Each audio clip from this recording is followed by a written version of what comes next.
Tonight, we will explore the weight of choices that seem small in the moment, but echo through time like ripples across still water.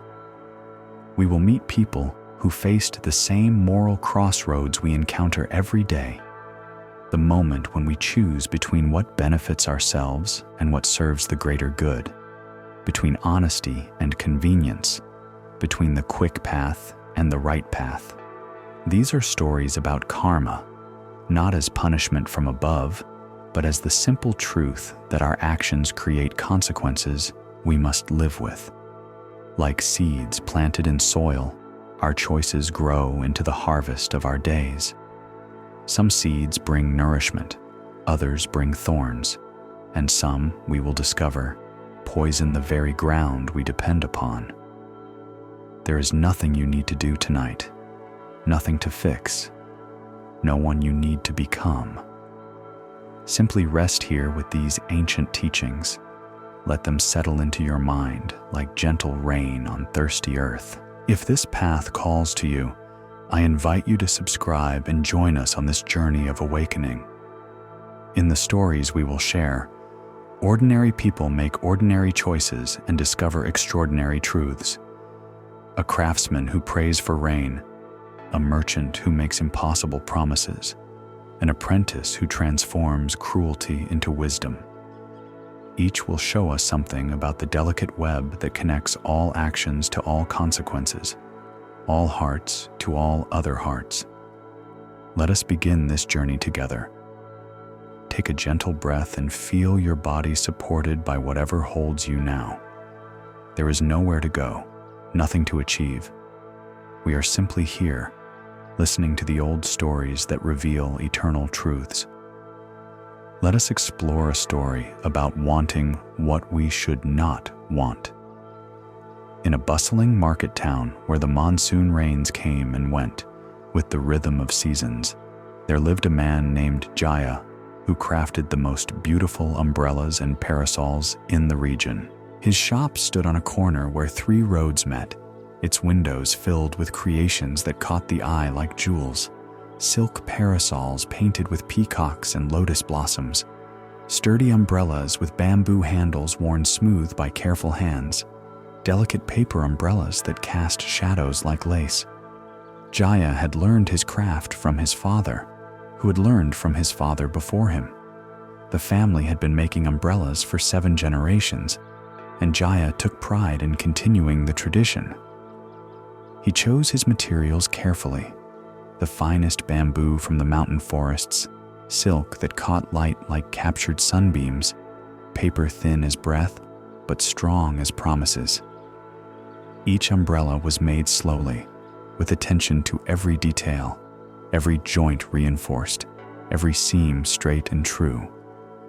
But there was something troubling Jaya's heart as he worked in his shop each day.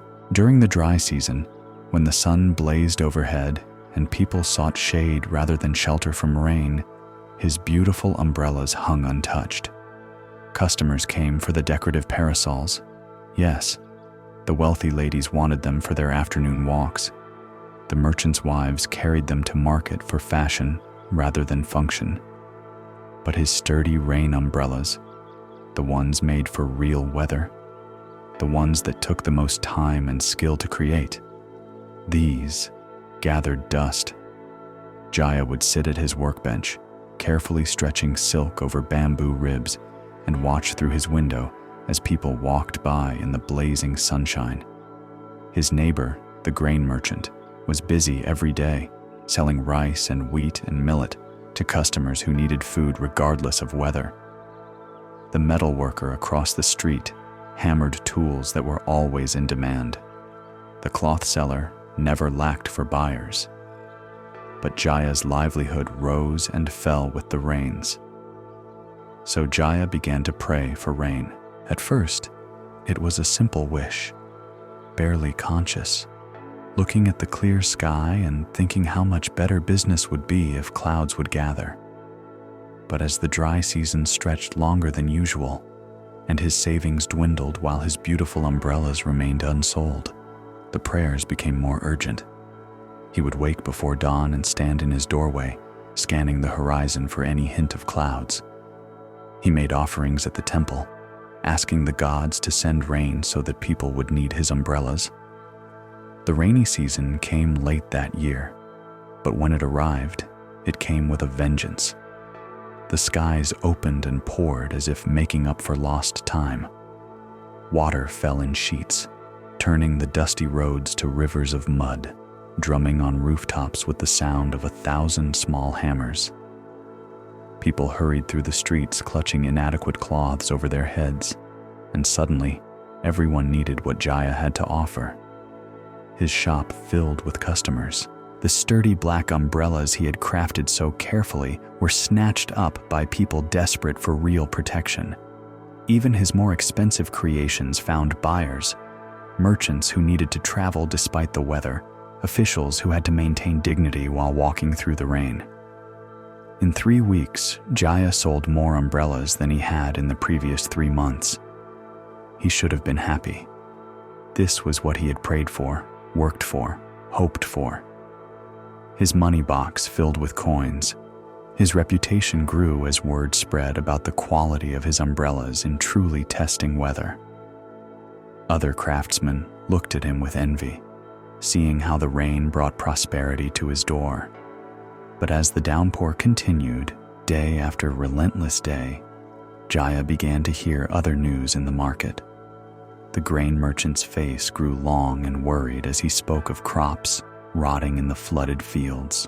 Farmers came to town with muddy clothes and desperate eyes, talking of seedlings washed away, of harvest lost to the endless water. The rice paddies, which needed water but not drowning, were disappearing under lakes where there should have been dry land.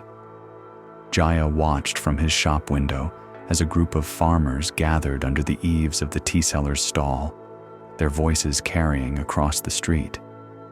One old man, bent with years of working the soil, spoke with bitterness about fields that had taken generations to build, now carved away by rushing water.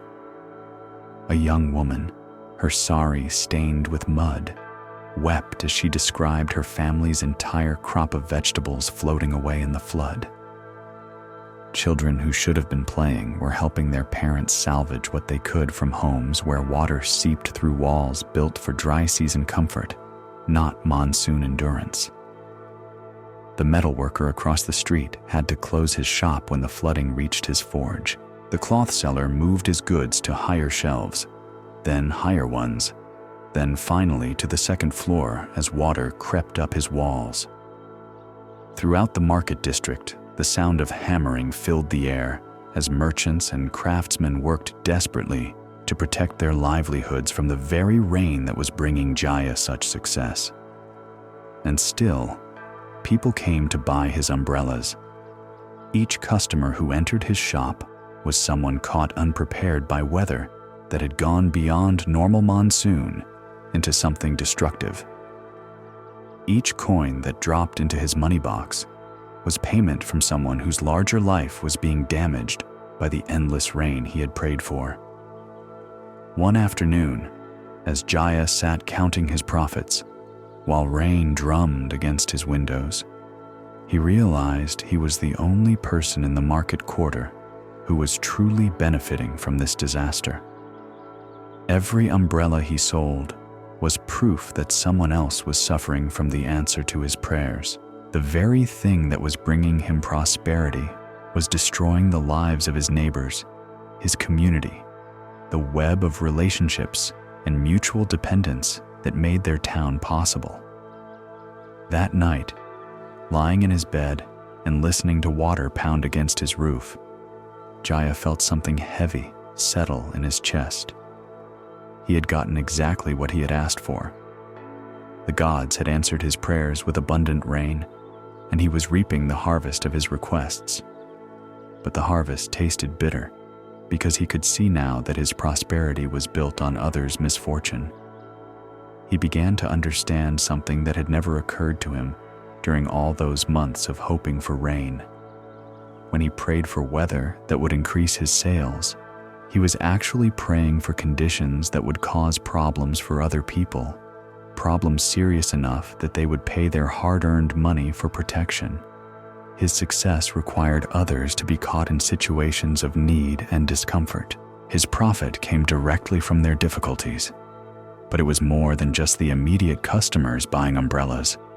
The rain he had wished for was the same rain destroying crops, flooding homes, washing away bridges, turning roads into impassable mud. The weather that filled his shop with buyers was creating desperate poverty for farmers, spoiling grain supplies, making food scarce and expensive, forcing families to choose between staying dry and having enough to eat. As he lay in the darkness listening to the storm, Jaya began to feel the weight of all those prayers he had offered.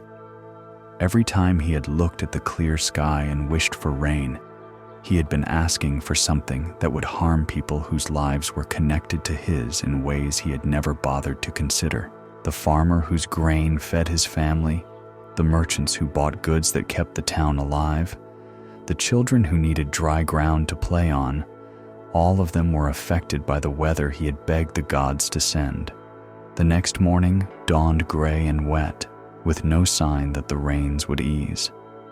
Jaya opened his shop and prepared for another day of brisk business, but his heart was no longer in the work. When customers came in shaking water from their hair, speaking of the damage the storms were causing, he found it harder and harder to take their money cheerfully. Each sale felt like profiting from misery he had helped to call into being. Around midday, as Jaya sat repairing a torn umbrella that a customer had brought in, he noticed an old monk standing under the eaves across the street. The monk's robes were simple brown cloth, already soaked through, but he seemed in no hurry to seek better shelter. He stood calmly in the rain, watching the water run down the street, observing the hurried movements of people, trying to keep themselves and their belongings dry. After a while, the monk walked across the muddy road and entered Jaya's shop. Water dripped from his shaved head and his plain robes, but his face was peaceful, even cheerful. He looked around at the beautiful umbrellas hanging from the rafters, the careful craftsmanship evident in every piece, the obvious prosperity of a business doing well. "You are skilled in your work," the monk said, running his fingers along the smooth bamboo handle of a nearby umbrella. "These are made with great care and attention." "Thank you, honored one," Jaya replied, setting down his repair work. "My family has been making umbrellas for 7 generations, but I wonder sometimes if we are in the right business." The monk tilted his head with interest. "And why do you wonder this?" Jaya hesitated, not sure how to put his troubling thoughts into words. "I have been watching the rain these past weeks. It brings me customers, but it brings others great hardship. I find myself wishing for weather that causes problems for people, and this does not feel right in my heart." "Ah," the monk said softly, settling onto a small stool near the workbench. "You have discovered something important about the nature of interdependence. Tell me, what exactly troubles you about your work?" "During the dry season, I prayed for rain so people would buy my umbrellas," Jaya admitted, the words coming slowly. "And when the rain came, they did buy them, many umbrellas. My business has never been better, but the same rain that brings me prosperity is destroying crops and flooding homes. I am successful because others are suffering." The monk nodded thoughtfully. "And how do you feel about this success?" "Heavy," Jaya said immediately. "Like I am carrying something that does not belong to me. Like my good fortune is stolen from others' misfortune." "Let me ask you something," the monk said, picking up a delicate paper parasol and examining its painted flowers. "When you make these umbrellas, what is your intention? To make them well, to serve people who need protection from weather?" And when someone buys an umbrella from you, are they helped by it? Yes, of course. They stay dry, they are protected. So your work itself serves others' well-being?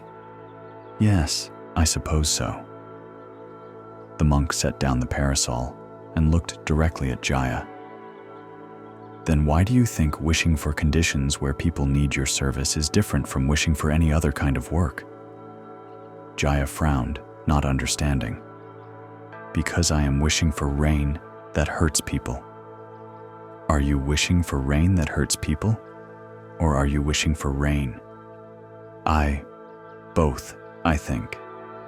The same rain that helps my business hurts the farmers. The monk was quiet for a moment, listening to the water drumming against the window. Let me tell you what I observe, he said finally. Rain falls when conditions are right for rain to fall. Crops grow when conditions are right for crops to grow. Sometimes these conditions conflict with each other. Too much rain drowns crops. Too little rain kills them. This is the nature of weather, which follows its own laws without regard for human preferences. Yes, but I prayed for the rain that is causing problems now. Did you pray for rain to harm crops and flood homes? No, I prayed for rain to help my business. So you prayed for rain to help you, not to harm others. The harm is happening, but that was not your intention. Jaya considered this. But I knew that too much rain would cause problems. When I prayed for rain, I was asking for something that might hurt others. Might hurt others, and also might help others. Rain brings life as well as difficulty. Without rain, nothing grows. The same water that floods fields also fills wells that have run dry. The same storms that make people buy umbrellas also end droughts that have been killing crops in other regions. The monk stood and walked to the window, looking out at the gray sky and falling water. The question is not whether rain helps some people and hurts others. This is always true. The question is, what do you want in your heart? Do you want prosperity for yourself, or do you want well-being for all? I want both, Jaya said. Is that wrong? It is human, the monk replied. But tell me, if you could choose between rain that brought you great profit but destroyed everyone else's livelihood, and no rain at all, which would you choose? Jaya thought for a long moment. The answer came from somewhere deeper than his mind. No rain. I could not be happy with prosperity built on others' ruin. And if you could choose between rain that helped everyone but brought you no customers, and rain that helped you but harmed everyone else? Rain that helped everyone. Then your heart is in the right place. The suffering you feel now comes from seeing clearly how interconnected all lives are. You cannot be truly prosperous while your neighbors suffer, because their suffering becomes your suffering too. The monk returned to his stool and picked up the umbrella Jaya had been repairing. But there is something else to consider. You are skilled at making things that protect people from harsh weather. In a world where weather happens, sometimes too much, sometimes too little, sometimes just right, there will always be need for protection. The question is not whether to wish for conditions where your skills are needed. The question is, how do you hold your work in your heart? I don't understand. Do you make umbrellas because you want bad weather to trouble people? Or do you make umbrellas because when bad weather comes, as it sometimes must, you want people to have protection? Jaya sat with this question, feeling something shift in his understanding. I make umbrellas because people need protection. Yes, and when rain comes, whether you have prayed for it or not, are you glad that you can offer people something useful? Yes, I am. Then your work serves compassion, not selfishness. The problem is not your profession. The problem is wishing for conditions that serve only yourself without regard for others who might be harmed. The monk set down the repaired umbrella and smiled.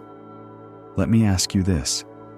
Instead of praying for rain or for drought, what if you prayed for wisdom to serve well whatever weather comes? What if you prayed for enough prosperity to live well without needing others to suffer? What if you prayed for eyes to see how your well-being and others' well-being are connected? Jaya felt something loosen in his chest, a knot he had not realized was there. You mean, pray for balance rather than for conditions that benefit only me? Exactly. Pray for rain when the earth is too dry, and for sunshine when the earth is too wet. Pray for enough work to live well, but not for so much work that it requires widespread hardship. Pray for prosperity that rises and falls with the prosperity of your community, not in opposition to it. As if to emphasize the monk's words, thunder rolled across the sky and the rain intensified, drumming harder against the windows. But somehow the sound no longer felt oppressive to Jaya. It was just rain, falling as rain does, following its own nature rather than his prayers or anyone else's. I think I understand, Jaya said slowly. I was praying for my own success without considering that true success means everyone doing well together. I was asking for conditions that would force people to need what I offer, instead of hoping to offer what people need when conditions require it. Yes, and there is a deeper teaching here about the nature of karma, the law of cause and effect that governs our actions and their consequences. The monk paused, and the sound of rain filled the space between his words. When you pray for conditions that benefit you at others' expense, you plant seeds of separation in your own heart. Even when you get what you asked for, you cannot enjoy it fully, because you know it comes at a cost to others. The success feels hollow because it is built on others' difficulties. Jaya nodded, recognizing the heaviness he had been carrying. But when you work skillfully to serve real needs, when you hope for conditions that benefit everyone, when you take joy in being useful rather than in others being needy, then your prosperity becomes part of the general prosperity. Your success lifts others rather than depending on their problems. Let us pause here for a moment. Take a gentle breath and feel your body resting. Notice how the air moves in and out of your lungs without any effort from you. There is nothing you need to do right now except be here, listening to these old stories that reveal new truths. The monk's teaching was beginning to take root in Jaya's understanding, but there was still something troubling him. He looked around his shop at all the umbrellas he had sold during the flooding, all the profit he had made from weather that was causing such hardship. But what about the money I have already earned from this rain? He asked. How do I live with prosperity that came from others' suffering, even if that was not my intention? The monk considered this question carefully. What do you think would be the right use of money that came to you during others' difficulties? I could give it away to help the people who are struggling because of the floods. You could, or you could use it in ways that strengthen the whole community so that everyone is better prepared for whatever weather comes next. Or you could invest it in making your craft even more skillful so that the protection you offer becomes more valuable to those who need it. The monk stood and began to move toward the door, his teaching apparently complete. But then he turned back with one more observation. The deepest truth about karma is this: every action plants seeds that will grow into future conditions. When you act from wisdom and compassion, you plant seeds of wisdom and compassion. When you act from selfishness, you plant seeds of separation and suffering. The harvest may come quickly or slowly, but it always comes. so my prayers for rain that would help only me planted seeds of the very guilt and heaviness you are experiencing now. You got what you asked for, but you also got the consequences of asking for something that ignored others' well-being. This discomfort is not punishment. It is information. It is teaching you about the interconnected nature of all prosperity, all suffering, all life. The monk reached for the door, then paused once more. And the prayers you offer going forward will plant different seeds. If you pray for balance, for enough prosperity to live well within a thriving community, for wisdom to serve whatever conditions arise, these prayers will grow into a different kind of harvest. As the monk stepped back into the rain, seemingly unconcerned about getting wetter than he already was, Jaya called after him. "How do I know what to pray for?" The monk's voice came back through the sound of falling water. "Pray for what you would want if you were everyone affected by your prayers, not just yourself." And then he was gone, walking steadily down the flooded street, leaving Jaya alone with his thoughts and his beautiful umbrellas and his newfound understanding of how tangled together all human desires really are.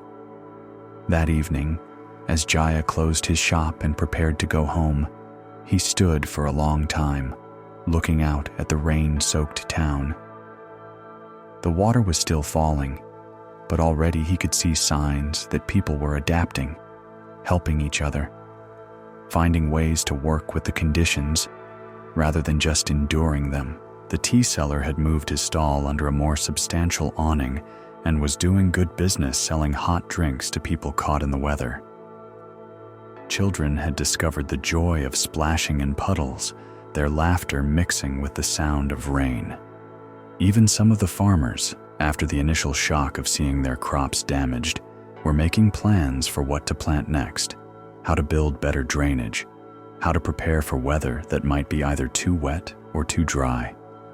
The town was adapting to the rain, just as it had adapted to drought, just as it would adapt to whatever came next. And Jaya's umbrellas were part of that adaptation, not the cause of the need for adaptation, but one of the tools that helped people live well, despite unpredictable weather. As he walked home through streets that were finally beginning to drain, Jaya made a different kind of prayer. He asked for wisdom to serve well whatever conditions arose. He asked for enough prosperity to live comfortably without needing others to be uncomfortable. He asked for eyes to see how his well-being and his neighbor's well-being were woven together like the ribs of an umbrella, separate pieces that only function when working as one. But Jaya's story was just beginning to unfold, and the seeds of his new understanding were just beginning to sprout. The rain would eventually stop, the dry season would come again, and with it new tests of whether he had truly learned to hold his work and his wishes in a way that served the greater good. For now, though, he walked home through puddles that reflected the first pale stars appearing through breaking clouds, carrying the monk's teaching like a new kind of umbrella, one that sheltered not just himself, but everyone he encountered from the storms of selfishness and the floods of unexamined desire. This story shows us how our desires can blind us to their true cost. Jaya discovered that wishing for conditions that benefit only ourselves plants seeds of separation and guilt, even when we get what we asked for. Buddhism teaches that all prosperity is interconnected. We cannot be truly successful while our community suffers, because their well-being and ours are woven together like threads in cloth. When we learn to pray for balance rather than advantage, for enough rather than abundance at others' expense, we align our hearts with the natural flow of giving and receiving that sustains all life. Let us rest here for a moment. Feel the weight of your body supported by whatever holds you. Notice your breath moving gently in and out, requiring no effort from you. There is nothing you need to understand, nothing you need to remember. Simply let these teachings settle like seeds in fertile ground. Let us explore another story about the weight of promises made too quickly. In a prosperous trading city where rivers met and merchants from distant lands gathered to exchange goods, there lived a young trader named Kiran who dealt in the finest textiles, silks that shimmered like captured moonlight, cotton soft as cloud, wool dyed in colors that seemed to hold the essence of flowers and precious stones. His warehouse stood near the main market square, its rooms filled with bolts of cloth from regions so far away, their names sounded like poetry. Kiran had inherited this business from his uncle, a man known throughout the trade routes for his honesty and fair dealing. Under his uncle's guidance, Kiran had learned not just the practical skills of trading, how to judge quality, how to negotiate prices, how to arrange transport across dangerous distances, but also the deeper principles that made long-term success possible. Trust, his uncle always said, was the most valuable commodity in any market. A reputation for keeping promises was worth more than gold, because gold could be spent, but reputation earned compound interest across generations. For 3 years after his uncle's death, Kiran had followed these teachings carefully. He paid his suppliers promptly, delivered goods exactly as promised, and dealt honestly, even when honesty cost him immediate profit. His business grew steadily, and other merchants began to speak of him with the same respect they had shown his uncle.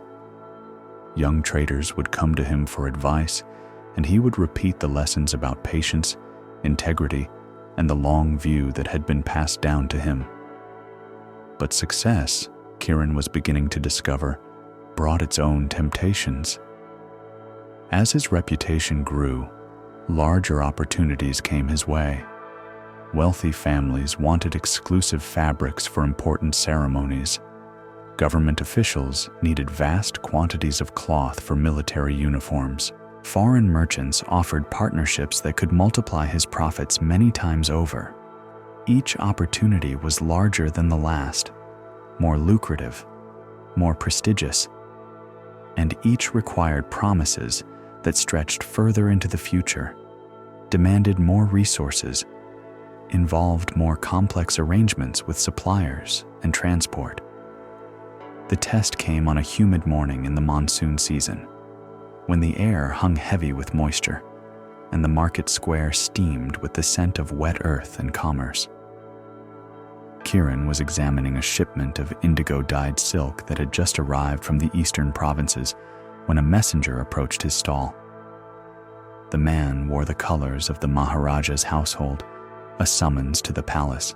At the palace, Kiran was led through corridors hung with tapestries that made even his finest goods look common by comparison, past fountains that sang with falling water, into a reception hall where light filtered through screens carved so delicately they seemed made of frozen lace rather than stone. The Maharaja's treasurer, a dignified man whose simple robes somehow conveyed more authority than elaborate decoration could have managed, received him with formal courtesy. "Young Kiran," the treasurer said, "we have heard good reports of your business. Your reputation for reliable delivery and honest dealing has reached even here." Kiran bowed appropriately, his heart beginning to race with anticipation of what might come next. "The Maharaja's daughter is to be married in 6 months' time," the treasurer continued. "The wedding will be attended by rulers from 7 kingdoms, and everything must reflect our realm's prosperity and refinement.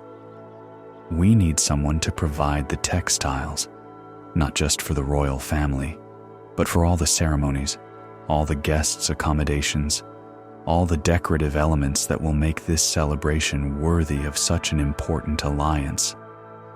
The treasurer gestured to a scroll on the low table between them. "This is a list of what we require.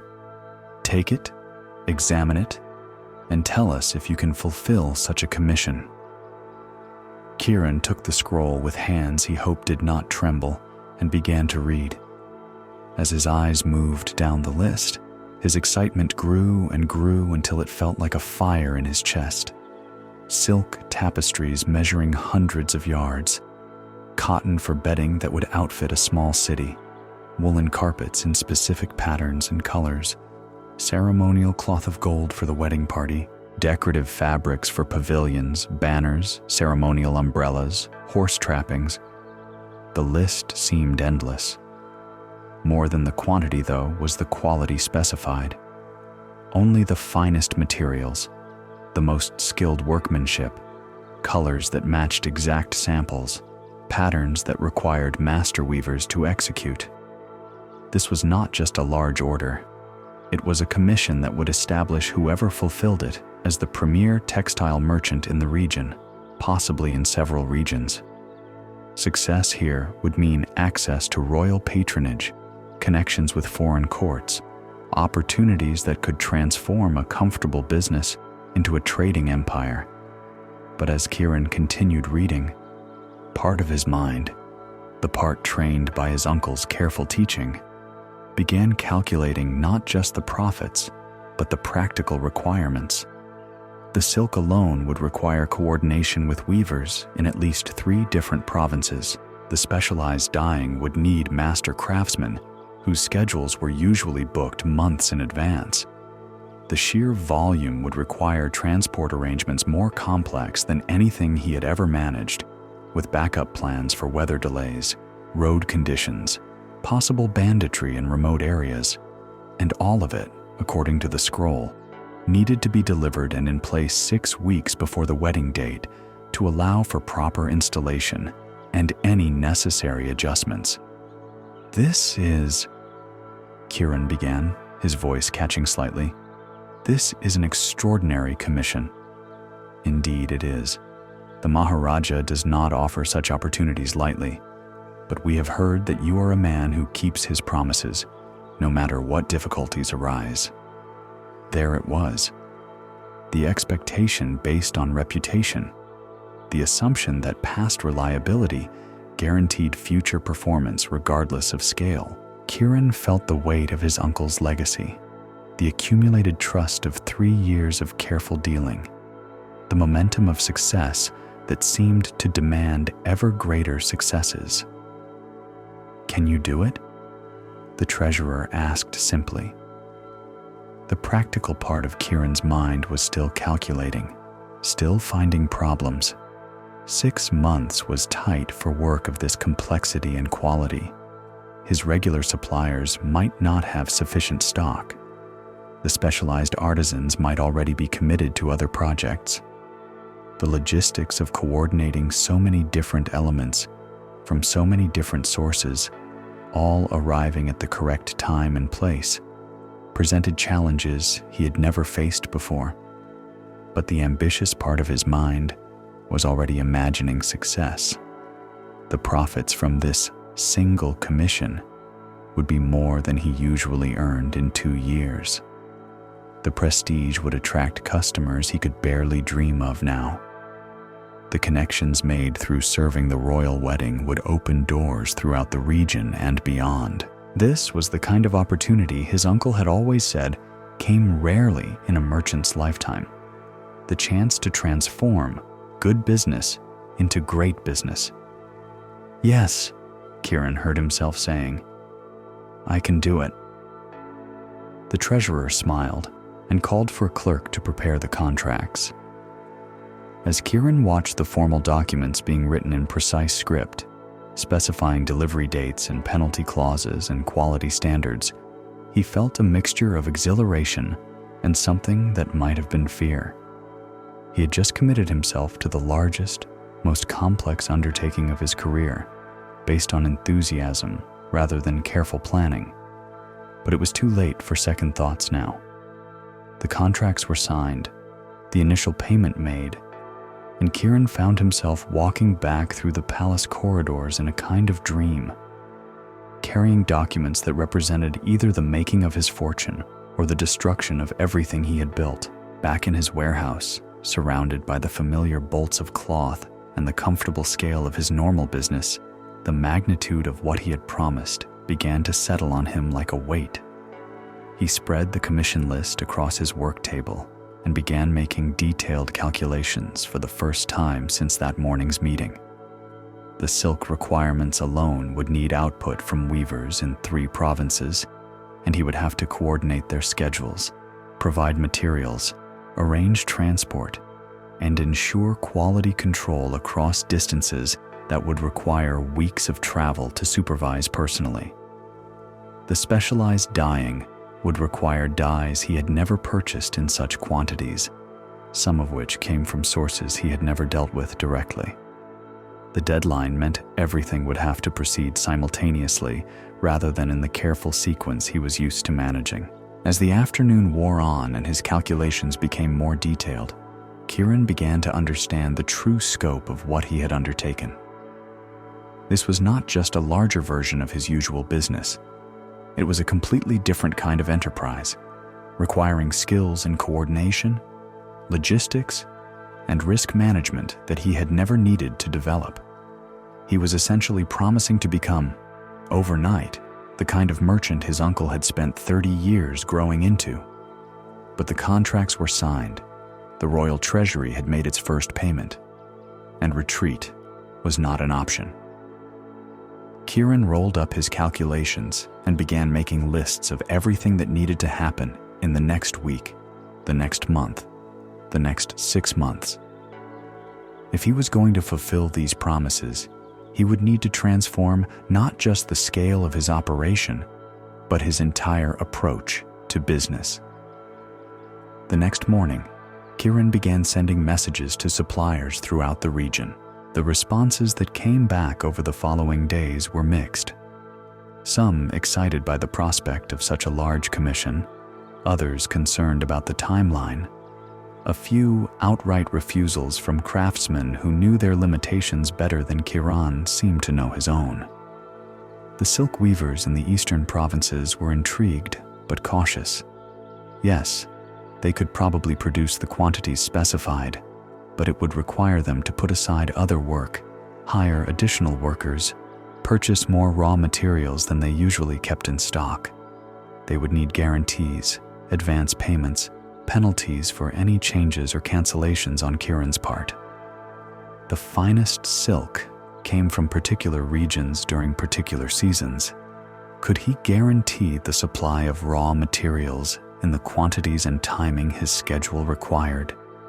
The dyers were even more complicated.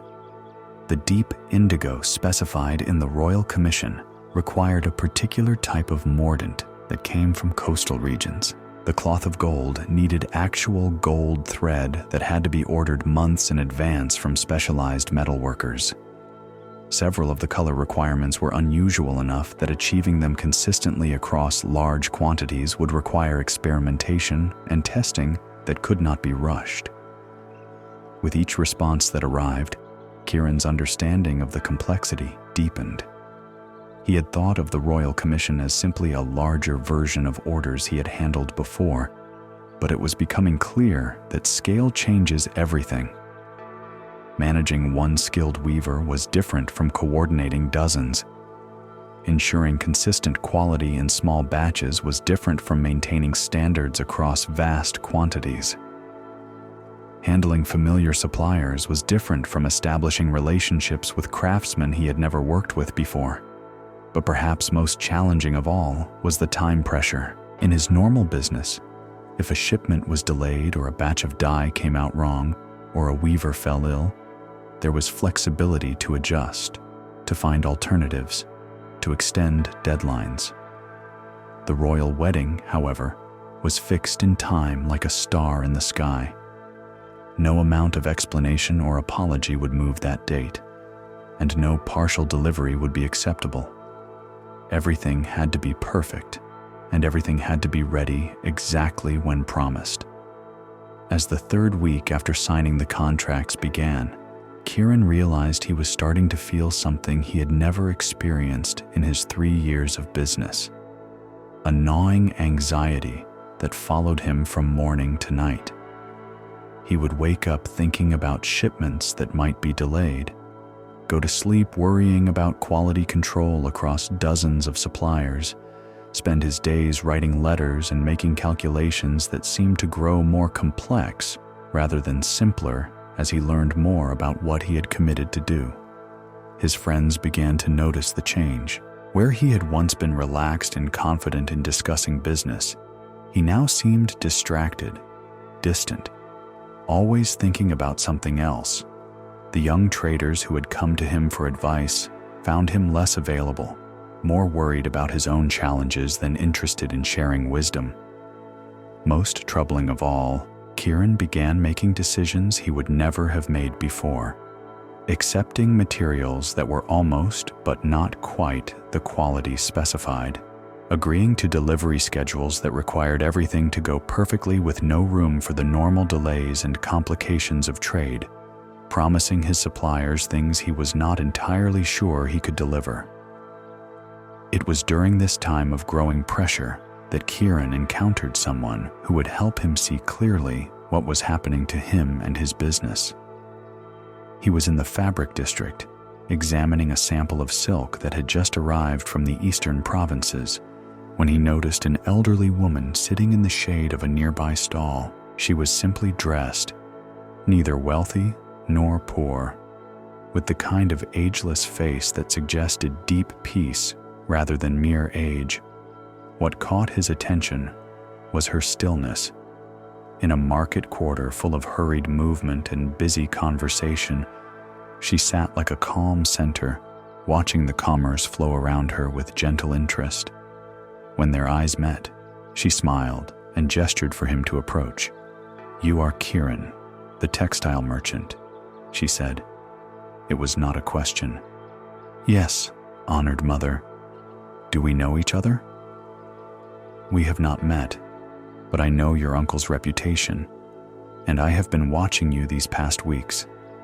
You seem to be carrying a heavy burden."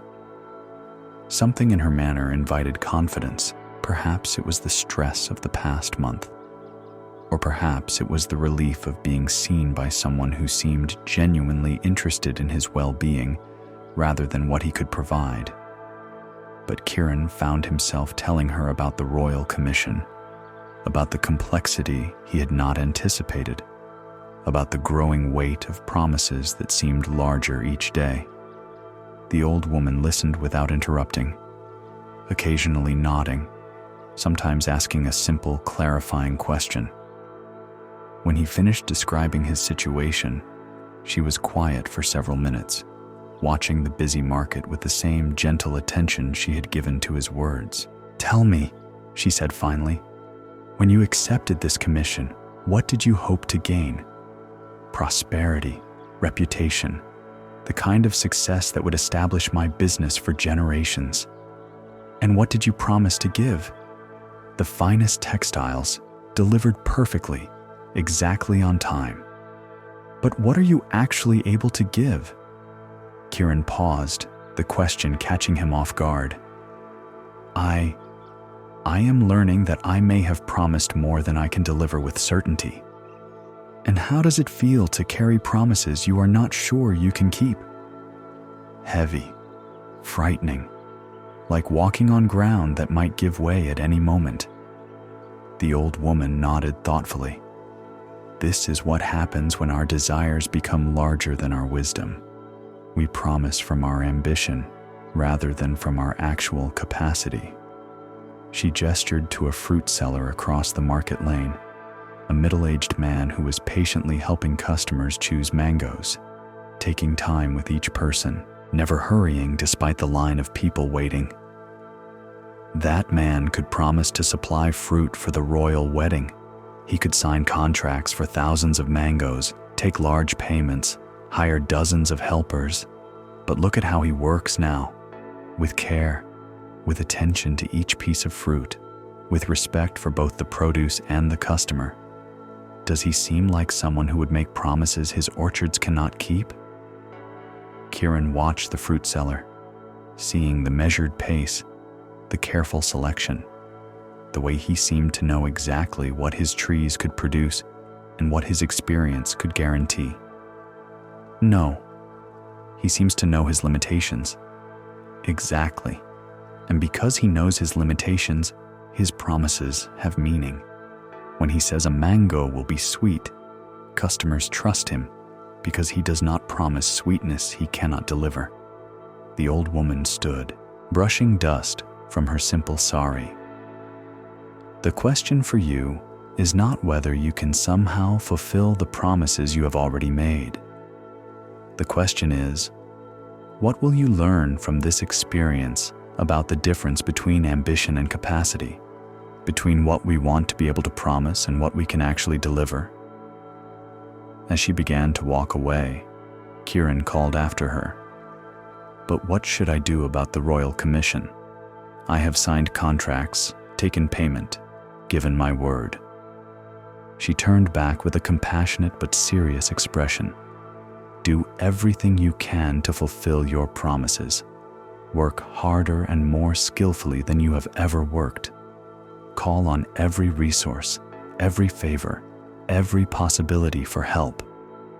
But also prepare to face the consequences if your reach has exceeded your grasp. And then learn to make only the promises you can keep, so that your word becomes as reliable as sunrise, as trustworthy as gravity. This is how real prosperity is built, not through grand gestures, but through consistent reliability. Let us pause here and take a gentle breath. Feel your body resting wherever you are, supported and held.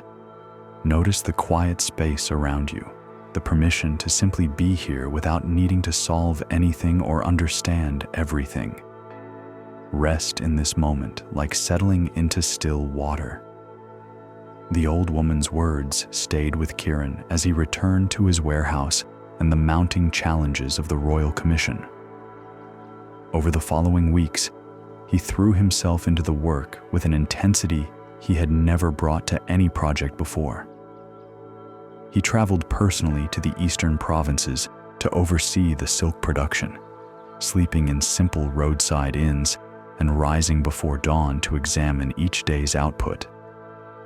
He negotiated with dyers he had never met, learning their processes and limitations firsthand, rather than trusting to written communications. He arranged backup suppliers for every critical element, redundant transport routes for every shipment, contingency plans for every foreseeable delay. The work consumed his days and haunted his nights. He lost weight from eating irregularly and sleeping poorly. His friends saw him rarely, and when they did, found him distracted and anxious. The relaxed confidence that had characterized his earlier business dealings was replaced by a driving urgency that allowed for no rest, no mistakes, no normal human limitations. But gradually, slowly, pieces began to fall into place. The silk weavers, impressed by his personal attention and willingness to pay premium rates for priority scheduling, began producing work of exceptional quality. The dyers, working with materials he had personally selected and verified, achieved colors that matched the royal specifications exactly. Transport arrangements, backed by careful planning and generous payments for reliability, began moving finished goods toward the capital on schedule. By the 4th month, Kiran began to dare hope that he might actually fulfill his promises. The most complex elements were taking shape. The timeline was tight but manageable, and the quality was better than he had dared hope when he first accepted the commission. It seemed possible that ambition and determination might triumph over inexperience and overconfidence.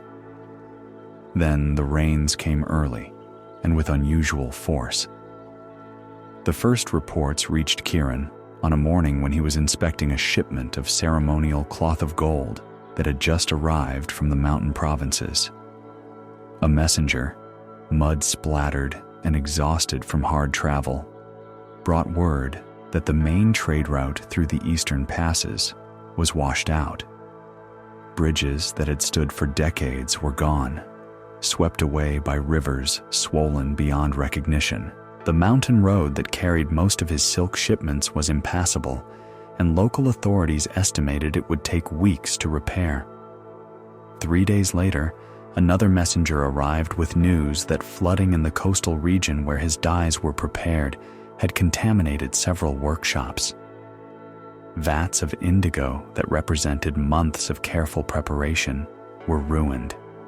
Master dyers were evacuating their studios, moving equipment and materials to higher ground, suspending all production until the waters receded and facilities could be cleaned and restored. Within a week, reports were coming in from suppliers throughout his network.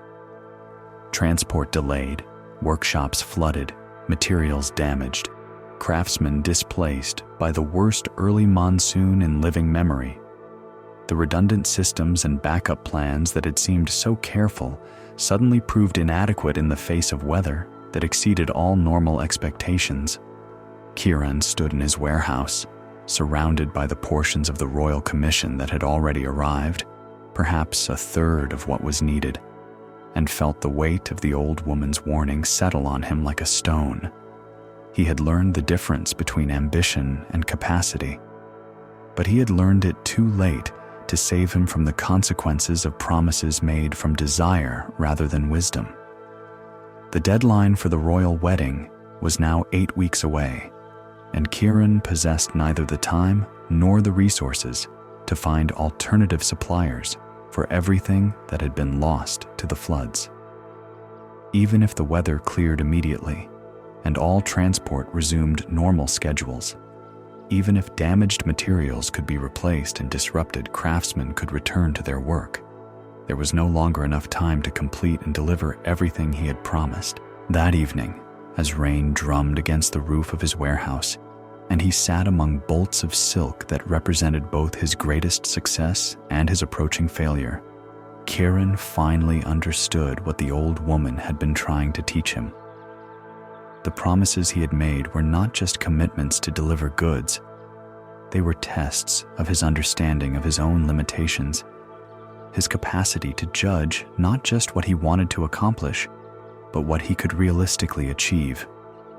He had failed that test, and now he would face the consequences not just of broken promises, but of the gap between his ambition and his wisdom. The consequences came swiftly and without mercy. Within 3 days of understanding that he could not fulfill his promises, Kieran received a summons to return to the palace. This time, there were no ceremonial courtesies, no comfortable reception hall with carved screens and singing fountains. He was led to a stark chamber where the Maharaja's treasurer sat behind a heavy wooden table. The original contracts spread before him like evidence at a trial. "We have received reports about the flooding," the treasurer said without preamble. "And we have calculated what portion of our commission you currently have in your possession." Kieran nodded, his mouth too dry for words. 30%. Perhaps 35 if we count materials that are partially completed, but not yet finished to our specifications. "Honored sir, if you could grant an extension of time, I believe I could still." The treasurer raised his hand for silence. "The wedding date cannot be moved. Guests from 7 kingdoms have already begun their journeys. Ceremonies have been planned to the day and hour. There is no extension possible." He picked up one of the contracts and read from it in a voice that carried no emotion. "Penalty for non-delivery. Return of all payments received, plus compensation equal to the full value of the commission, plus costs incurred by the royal household in securing alternative supplies." The numbers, when spoken aloud, hit Kieran like physical blows. He had received advance payments that represented more money than he had possessed before this commission. The compensation and penalties would require not just the return of those payments, but additional sums that exceeded the total value of his warehouse, his inventory, his accumulated savings from 3 years of careful business. He would be left not merely broke, but owing debts that would take years to repay. However, the treasurer continued, and for a moment, Kiran felt a flutter of hope. The Maharaja is not without mercy for those who have served the realm faithfully, even if unsuccessfully. He set down the contract and looked directly at Kiran. You have two choices.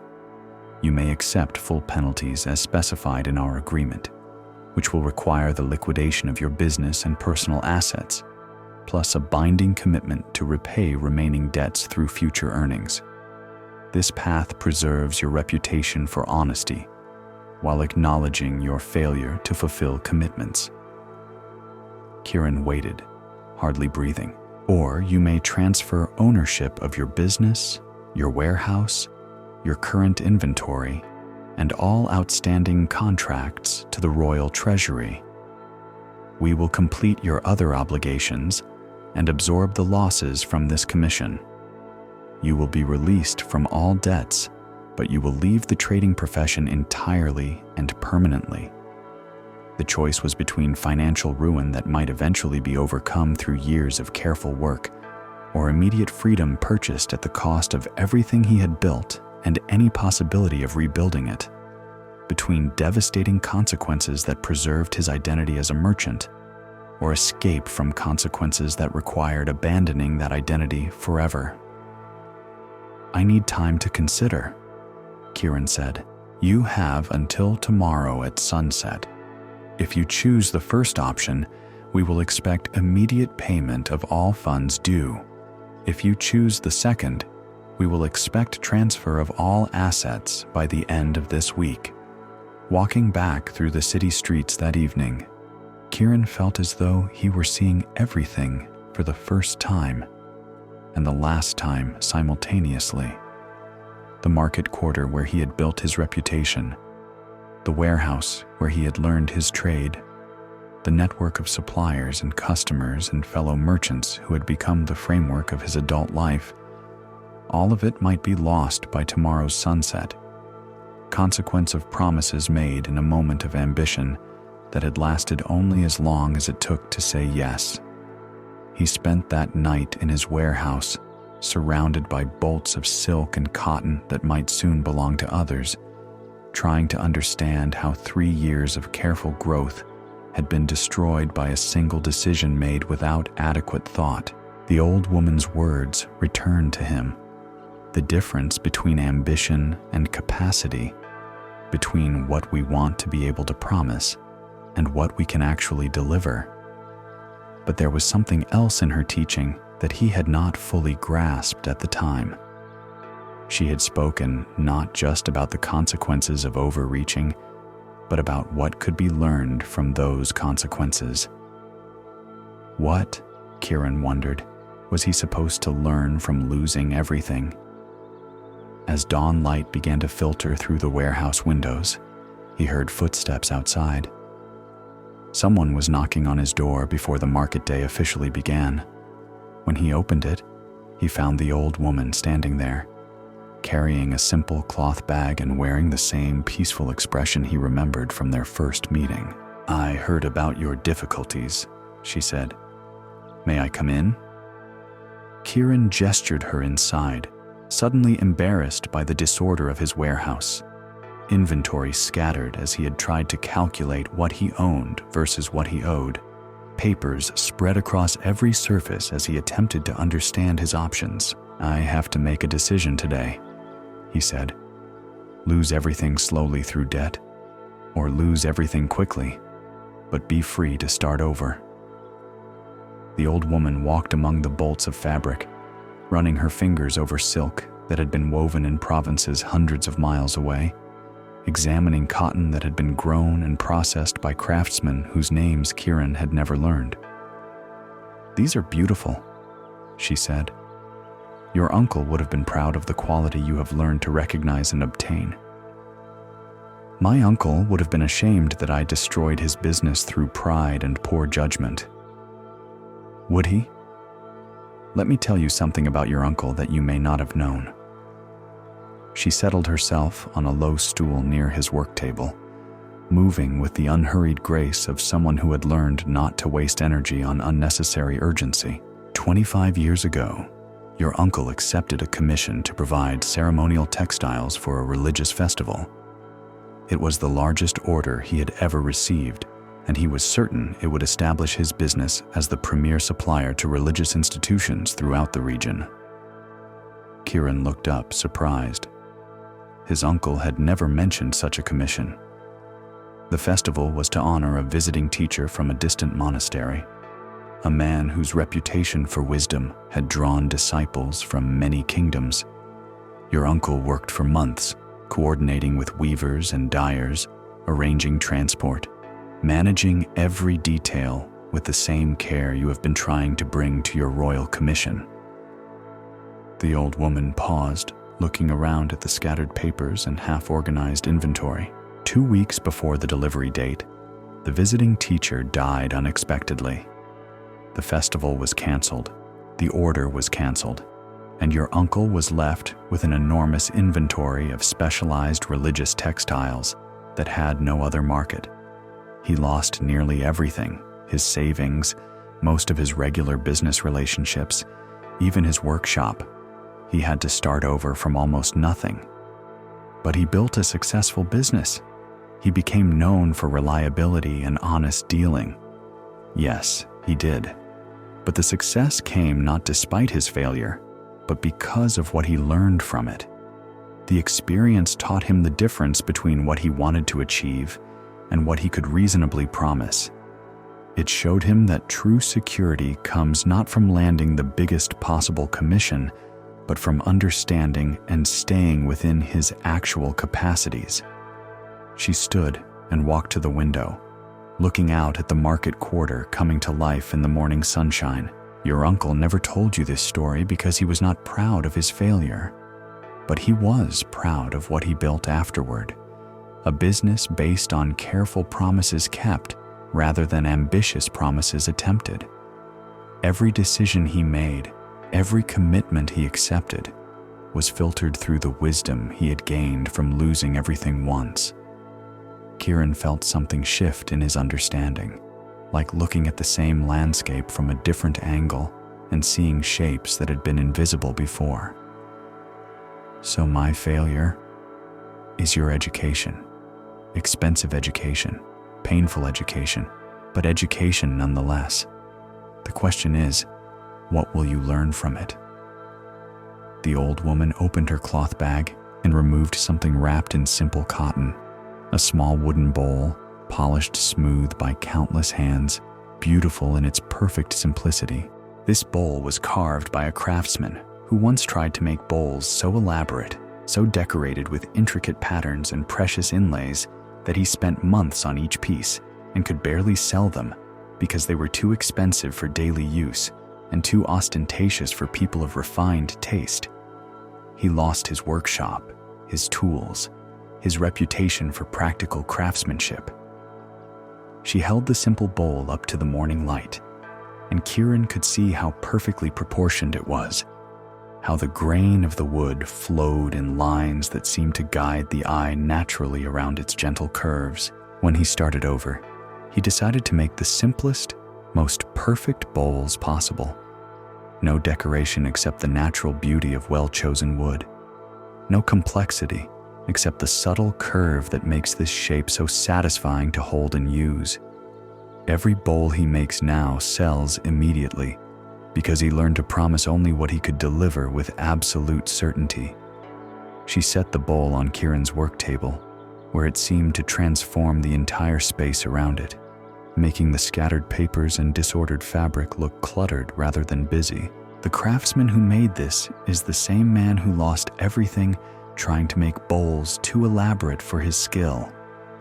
The failure taught him the difference between impressive and excellent, between complicated and refined, between what customers say they want and what they actually need. Kieran picked up the bowl, feeling its perfect weight in his hands, the way its shape seemed to welcome being held. What did he do immediately after he lost everything? How did he start over? He worked for other craftsmen. He swept workshops, carried materials, observed masters at work, and learned everything he could about the basics he had tried to skip over in his eagerness to create masterpieces. He spent 2 years doing simple work before he felt ready to make his own bowls again. 2 years. 2 years of learning what he should have learned before he tried to become a master. 2 years of understanding his craft from the foundation up rather than from ambitious imagination down. When he finally started carving bowls again, every cut was informed by understanding he had earned through experience rather than assumed through desire. The old woman gathered her bag and prepared to leave, but Kieran stopped her with a question. If I choose to give up the trading business, if I accept release from my debts in exchange for everything I've built, what should I do then? How do I start over? What did you love about trading before this commission changed everything? The question caught him off guard. He had been so focused on success and failure, profit and loss, that he had not thought about what had originally drawn him to this work. I loved learning about different regions through their textiles, seeing how climate and culture and available materials shaped what people made and valued, understanding the connections between distant places through the movement of goods and ideas. And what skills did you develop that had nothing to do with managing large commissions? Judging quality, recognizing good craftsmanship, understanding what customers actually need versus what they think they want, building relationships with artisans and suppliers. The old woman smiled. Those skills don't disappear because of one failure. They were not created by your warehouse or your inventory or your business contracts. They live in your understanding, your experience, your ability to see and appreciate and connect. She moved toward the door, then turned back one final time. The bowl maker I told you about, when he was working for other craftsmen, learning his trade properly, he was not just earning money to survive. He was discovering what he truly cared about in his work, what he was naturally gifted at, what brought him genuine satisfaction rather than just the satisfaction of success. Sometimes we need to lose everything we thought we wanted in order to discover what we actually value. And if I choose the other path, if I keep my debts and my business and try to rebuild slowly, then you will learn different lessons, face different challenges, develop different wisdom. Both paths lead somewhere valuable, but they lead to different destinations. The question is not which path is right, but which path calls to you when you listen with your heart rather than your fear. After she left, Kieran sat in his warehouse holding the simple wooden bowl and thinking about paths and choices and the difference between what he had thought he wanted and what might actually fulfill him. The deadline for his decision was still hours away, but something had shifted in how he understood his options.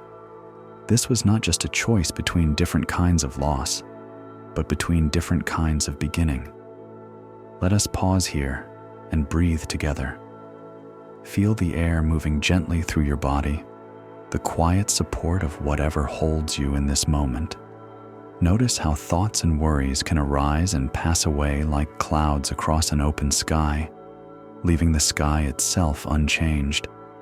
There is nothing you need to resolve right now, nothing you need to understand completely. Simply rest in the spaciousness of this present moment. Let us explore a story about the transformation of cruelty into wisdom. In a mountain monastery, where ancient pine trees cast shadows across courtyards of worn stone, there lived a young monk named Bodhi who had arrived 3 years earlier carrying more anger than belongings. He had come to the monastery not from spiritual calling, but from desperation, fleeing a family situation that had become unbearable and a village where his reputation for violence had made normal life impossible. Bodhi's anger was not the hot, explosive kind that flares and fades, but the cold, persistent kind that settled into his bones like winter and colored everything he saw. He found fault with the monastery's routines, criticism for his fellow monks' practices, impatience with the slow pace of monastic life. Even his attempts at meditation became exercises in frustration, as his mind refused to settle into the peace that seemed to come naturally to others. The other monks, following their tradition of compassion, had welcomed him without question and continued to include him in their community despite his difficult temperament. But Bodhi interpreted their kindness as weakness, their patience as evidence that they had never faced real hardship, their serenity as proof that they lived sheltered lives disconnected from the world's harsh realities. What made Bodhi's anger particularly troubling was how he expressed it. Rather than violent outbursts that others could see and address directly, he had developed a talent for subtle cruelty, small comments that undermined others' confidence, helpful observations that highlighted people's weaknesses, questions that seemed innocent but left their targets feeling diminished and uncertain. When young novices struggled with meditation, Bodhi would offer to help them, then point out every flaw in their posture, every wandering thought, every sign that they were not progressing as quickly as they should. When older monks shared teachings from their experience, Bodhi would ask detailed questions designed to expose the limits of their knowledge rather than to learn from their wisdom. When visitors came seeking guidance, Bodhi would listen to their problems and then offer advice that sounded wise, but actually made them feel more confused and hopeless than when they arrived. The worst part was that Bodhi's intelligence made his cruelty effective.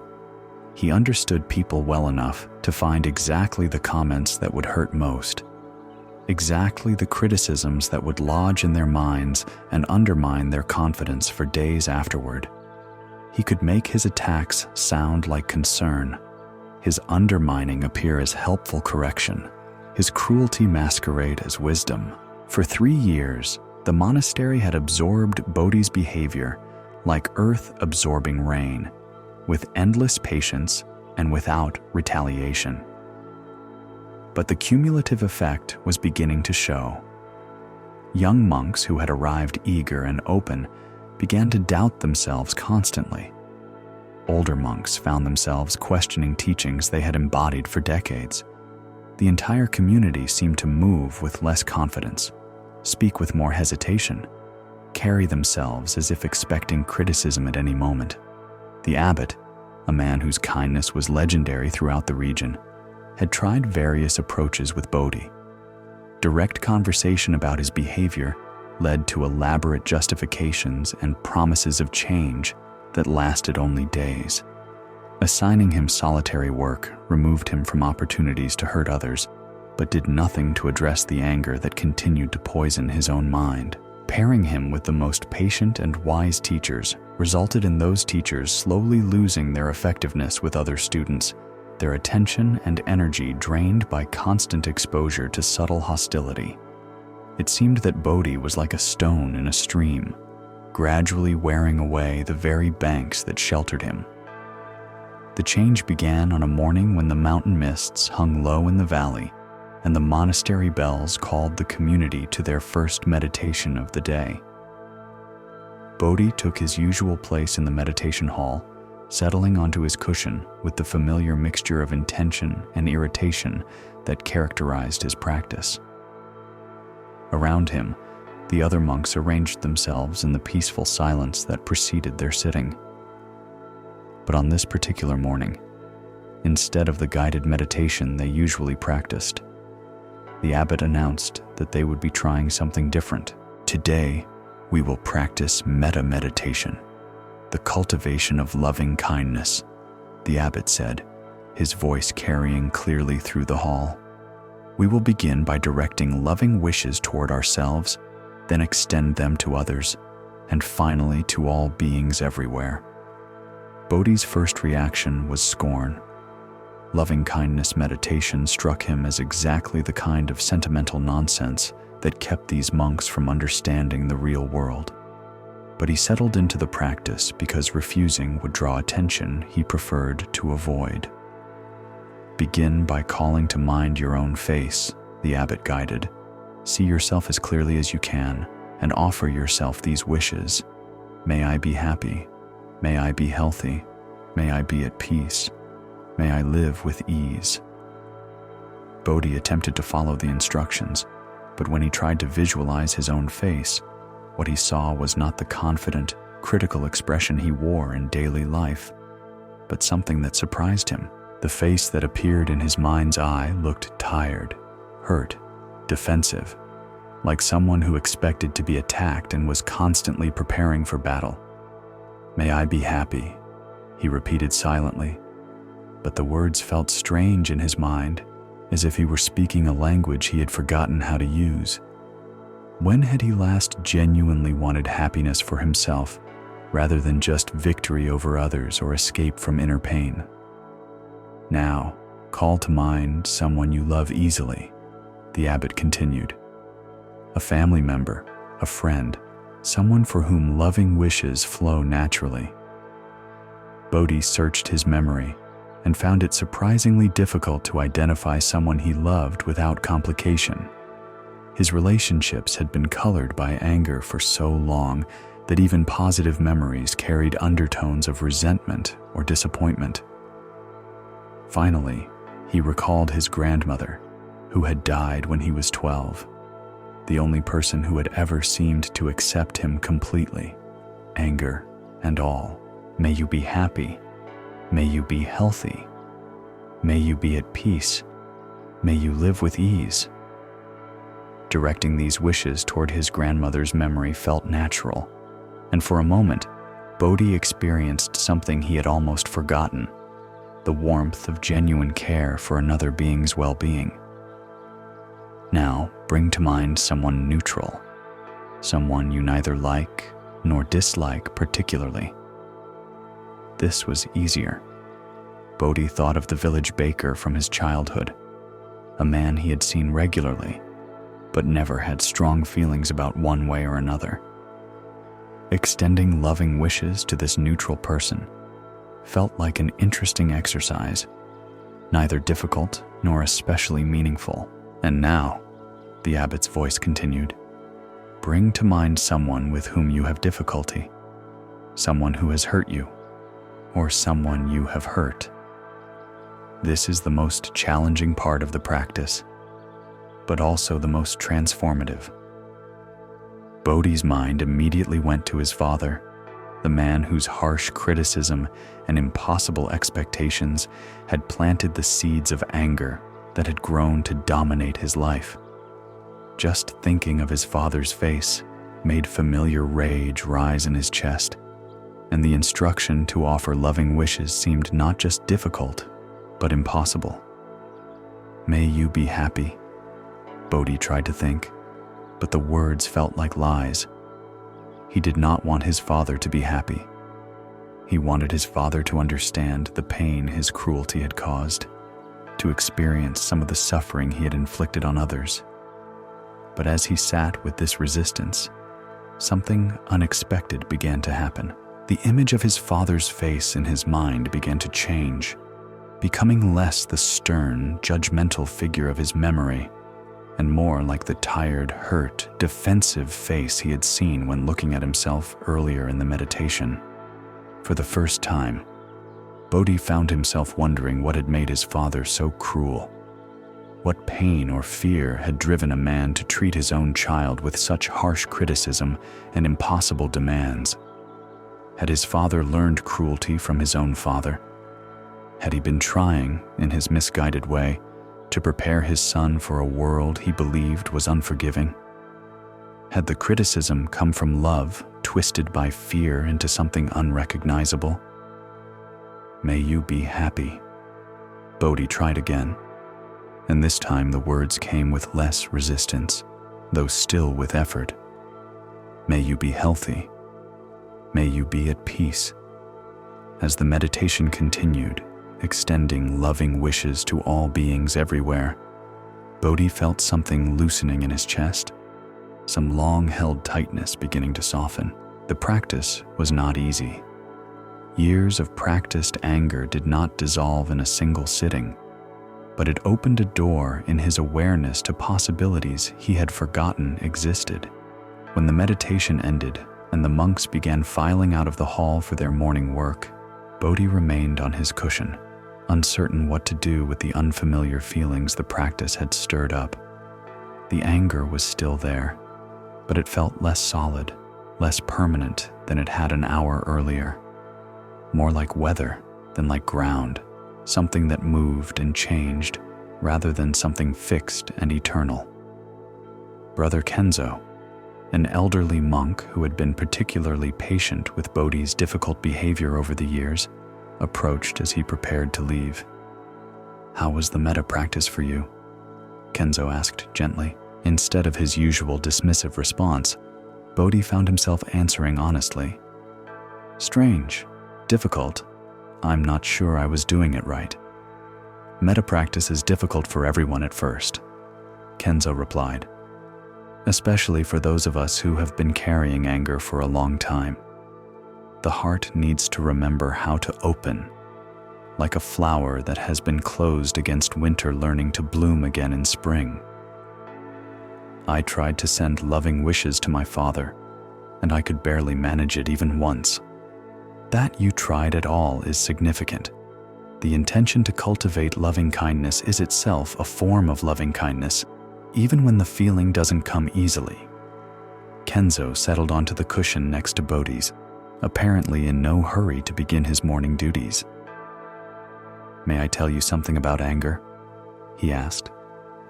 Bodhi nodded, surprised to find himself genuinely interested in what this patient old monk might have to say. Anger is often love that has been hurt and doesn't know how to heal. We become angry at people because we care about something they have damaged. Our sense of fairness, our need for respect, our hope for love, our desire for safety. The anger is real, but underneath it is usually something tender that needs attention. What was tender about my father's cruelty? What was loving about the way he criticized everything I did? I don't know your father, so I cannot speak to his particular situation. But I can tell you that people who are cruel to others are usually people who were hurt themselves and never learned how to heal. Cruelty is often pain that has been passed down from one generation to the next, like a wound that never properly heals and keeps reopening. Kenzo paused, watching morning light filter through the high windows of the meditation hall.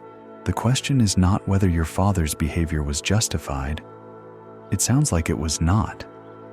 The question is, do you want to continue carrying his pain? Or do you want to heal it so it stops here, with you? What do you mean? You came to this monastery carrying anger that you learned from your father's treatment of you. But now you pass that anger on to others through criticism and subtle cruelty. The pain that was given to you has become pain that you give to others. Your father's wound has become your wound, and your wound is becoming other people's wound. This observation hit Bodhi like a physical blow.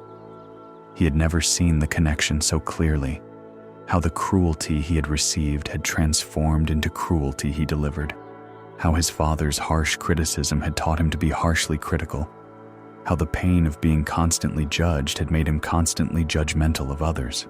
"But I'm not like my father," Bodhi protested. "I don't shout or hit or make impossible demands." "No, you have developed more sophisticated methods. Your father used obvious cruelty that people could see and defend against. You use subtle cruelty that slips past people's defenses and makes them doubt themselves from the inside. In some ways, your methods are more effective than his." The words stung because they were true.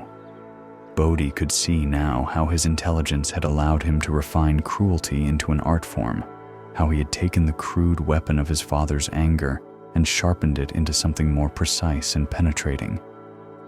"So what do I do?" Bodhi asked, and for the first time in years, the question came from genuine desire to change rather than from strategic thinking about how to manage others' perceptions of him. "You practice," Kenzo said simply.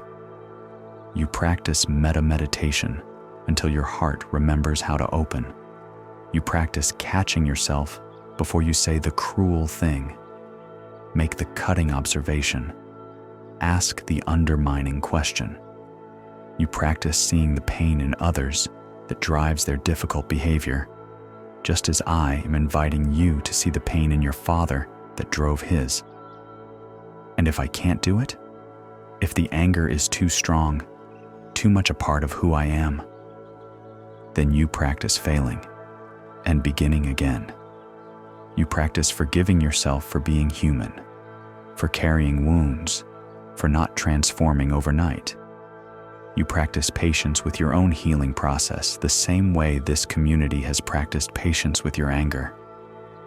Brother Kenzo stood and prepared to leave for his morning work, but he paused at the door of the meditation hall. "There is something else you should know about metta practice," he said. "When we truly learn to offer loving kindness to those who have hurt us, we discover that we are actually freeing ourselves. The anger we carry hurts us more than it hurts those we are angry at. Learning to let it go is not a gift we give to them. It is a gift we give to ourselves." That afternoon, Bodhi found himself assigned to work in the monastery garden alongside Brother Myron, a young monk who had arrived only 6 months earlier. Normally, Bodhi would have used this opportunity to criticize Myron's technique, to point out everything he was doing wrong, to establish himself as the more knowledgeable and experienced worker. But something had shifted as Bodhi watched Myron carefully transplanting seedlings. He noticed not the small imperfections in his technique, but the genuine care with which he handled each plant, the way he made sure each seedling was properly settled in its new location, the patience he showed when the work went slowly. Instead of criticism, Bodhi found himself offering a simple observation. "You're very careful with the plants. They're fortunate to have someone who handles them so gently." Myron looked up, surprised. In 6 months of working alongside Bodhi, this was the first purely positive comment he had ever received. "Thank you," Myron said. "I grew up helping in my family's garden, so I learned to think of plants as living beings that deserve respect rather than just objects to be managed." "That's a good way to think about it," Bodhi replied, and was surprised to find that he meant it. They worked in comfortable silence for a while, and Bodhi discovered something he had forgotten: how pleasant it could be to work alongside someone without the constant tension of either giving or expecting criticism. Without the need to establish dominance or find fault, he could simply appreciate Myron's company and focus on the satisfying work of helping things grow. It was a small beginning, but it was a beginning. This story shows us how cruelty often stems from unhealed wounds that we pass to others without awareness. Bodhi discovered that his harsh criticism of others was actually his father's cruelty, living on through him, poisoning new relationships with old pain. Buddhism teaches that when we practice loving kindness toward those who have hurt us, we break the cycle of suffering that passes from person to person across generations. When we learn to see the wounded child in those who wound us, we can choose healing over revenge, understanding over anger, wisdom over the simple repetition of harm. Let us rest for a moment. Notice your breath flowing naturally, your body held and supported. Feel the spaciousness around you, the permission to simply be here without needing to fix or understand or remember anything. Let the teachings settle into your awareness like seeds in fertile soil, taking root in their own time. Let us explore another story about the interconnected nature of all actions and their consequences. In a bustling port city, where merchants from distant lands gathered to trade goods that had traveled across oceans and mountain passes, there lived a woman named Asha, who had built her reputation on a simple principle. She could find anything, arrange any deal, solve any problem that involved the movement of goods or services. Her small office near the harbor docks had become legendary among traders who needed someone to navigate the complex web of suppliers, transporters, customs officials, and local regulations that could make the difference between profit and disaster. Asha's gift was not just knowledge of how trade worked, but understanding of how people worked. She knew which customs official could be persuaded to expedite paperwork for a reasonable gift, which warehouse owner needed steady customers enough to offer flexible payment terms, which ship captains were reliable enough to trust with valuable cargo, and which were desperate enough to accept risky runs that others would refuse. Most importantly, she understood the intricate network of favors, obligations, and mutual dependencies that kept commerce flowing smoothly in a city where dozens of languages were spoken, and hundreds of different trading traditions had to coexist. For 15 years, Asha had built this network carefully, treating each relationship like a thread in a tapestry that required constant attention to maintain its strength and beauty. She paid her debts promptly, kept her promises exactly, and never asked for more than she was prepared to give in return. When she arranged a favorable deal for one merchant, she made sure the other party also benefited enough to want to work with her again. When she helped someone solve a problem, she was careful not to create new problems for others in the process. This approach had made her prosperous and well-respected, but more than that, it had created a kind of harmony in her section of the commercial district. Merchants who might have seen each other as competitors began collaborating on deals she arranged. Suppliers developed relationships with multiple buyers through her introductions, creating stability for everyone involved. Even the harbor officials, normally notorious for their bureaucratic obstacles and demands for bribes, began treating her clients with unusual courtesy and efficiency. Asha took quiet pride in this web of goodwill she had woven, but she was also aware of how delicate it was. One betrayed trust could unravel relationships that had taken years to build. One unfair deal could turn allies into enemies. One moment of putting short-term profit above long-term harmony could destroy the foundation on which her entire business was built. The test of these principles came in the form of Captain Rodrigo, a trader from a distant kingdom who arrived in port with a ship full of rare spices and an urgent need to convert them into local currency. Rodrigo's situation was complicated. His cargo was valuable but perishable. His knowledge of local markets was limited, and his timeline was extremely tight. He needed to sell his spices, purchase local goods that were in demand in his home kingdom, and depart before the seasonal winds shifted and made his return journey dangerous. Most importantly, Rodrigo carried letters of introduction from merchants in other ports where Asha had done business, traders who vouched for his honesty and ability to pay.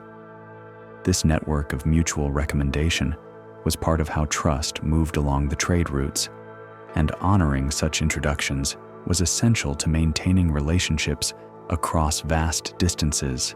Asha agreed to help Captain Rodrigo and began the careful work of matching his cargo with potential buyers while simultaneously identifying goods he could purchase for his return journey. The spices he carried were indeed rare and valuable, but they required buyers who understood their worth and had enough capital to make substantial purchases quickly.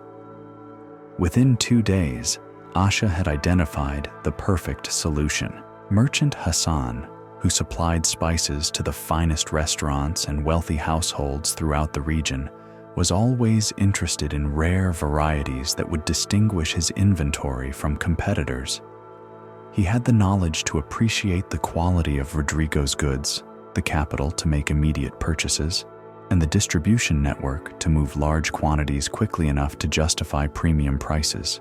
But when Asha approached Hassan about the opportunity, she discovered a complication she had not anticipated.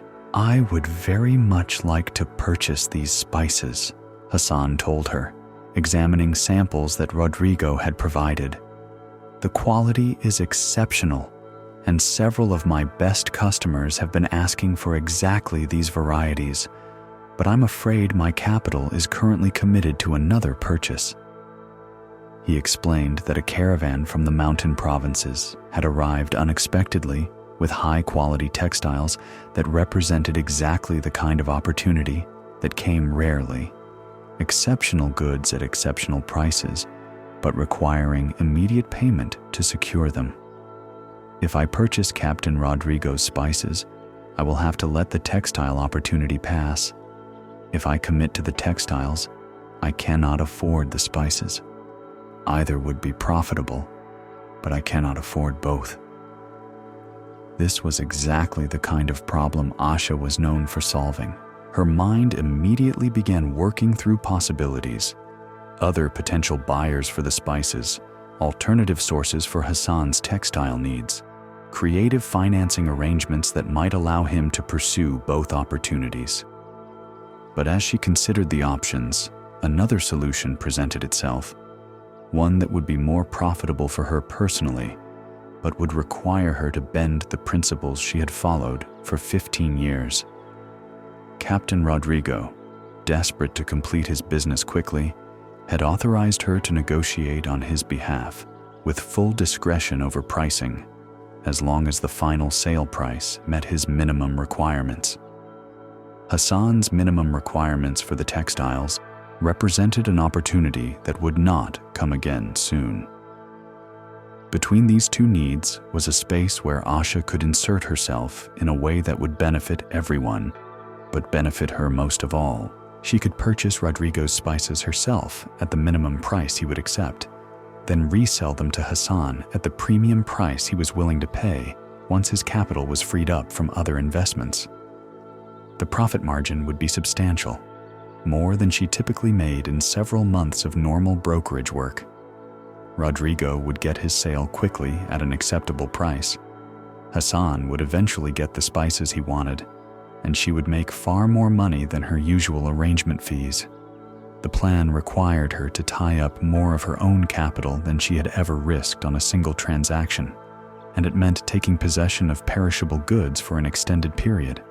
But the potential profits justified the risks. More appealingly, the arrangement didn't technically violate any explicit agreements or harm anyone's interests. Everyone would get what they needed, just not in the optimal way she could have arranged if she had been thinking purely about their benefit rather than her own. For 3 days, Asha wrestled with this decision. She walked the harbor district, observing the network of relationships she had built, thinking about the principles that had guided her success, weighing the immediate opportunity against the long-term implications of changing how she did business. The temptation was strong, not just because of the money, but because of how easy it would be to justify. She was solving everyone's problems, just not in the way that benefited them most. She was taking a risk with her own capital. So didn't she deserve a larger reward? Captain Rodrigo would get his sale. Hassan would get his spices, and she would finally make the kind of profit that other merchants made from much simpler transactions. On the morning of the 4th day, as Asha sat in her office watching ships prepare for departure on the early tide, she realized that her decision had already been made, not through careful analysis of pros and cons, but through the recognition of what felt right in her body when she imagined each course of action. When she imagined arranging the optimal solution for all parties, finding alternative financing for Hassan, or identifying another buyer who could meet Rodrigo's timeline, or creating some other arrangement that served everyone's interests equally, she felt the familiar satisfaction that had sustained her through 15 years of building her business. When she imagined the more profitable arrangement that served her interests more than others, she felt something else entirely. Not guilt exactly, but a kind of heaviness, a sense that she would be taking something that didn't belong to her, even though no one was being explicitly cheated. The feeling reminded her of something her grandmother had told her years earlier, when Asha was just beginning to learn about trade and commerce.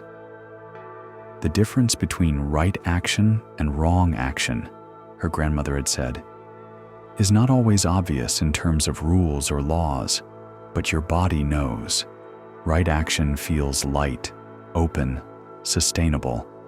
Wrong action feels heavy, closed, like you're carrying something that isn't yours to carry.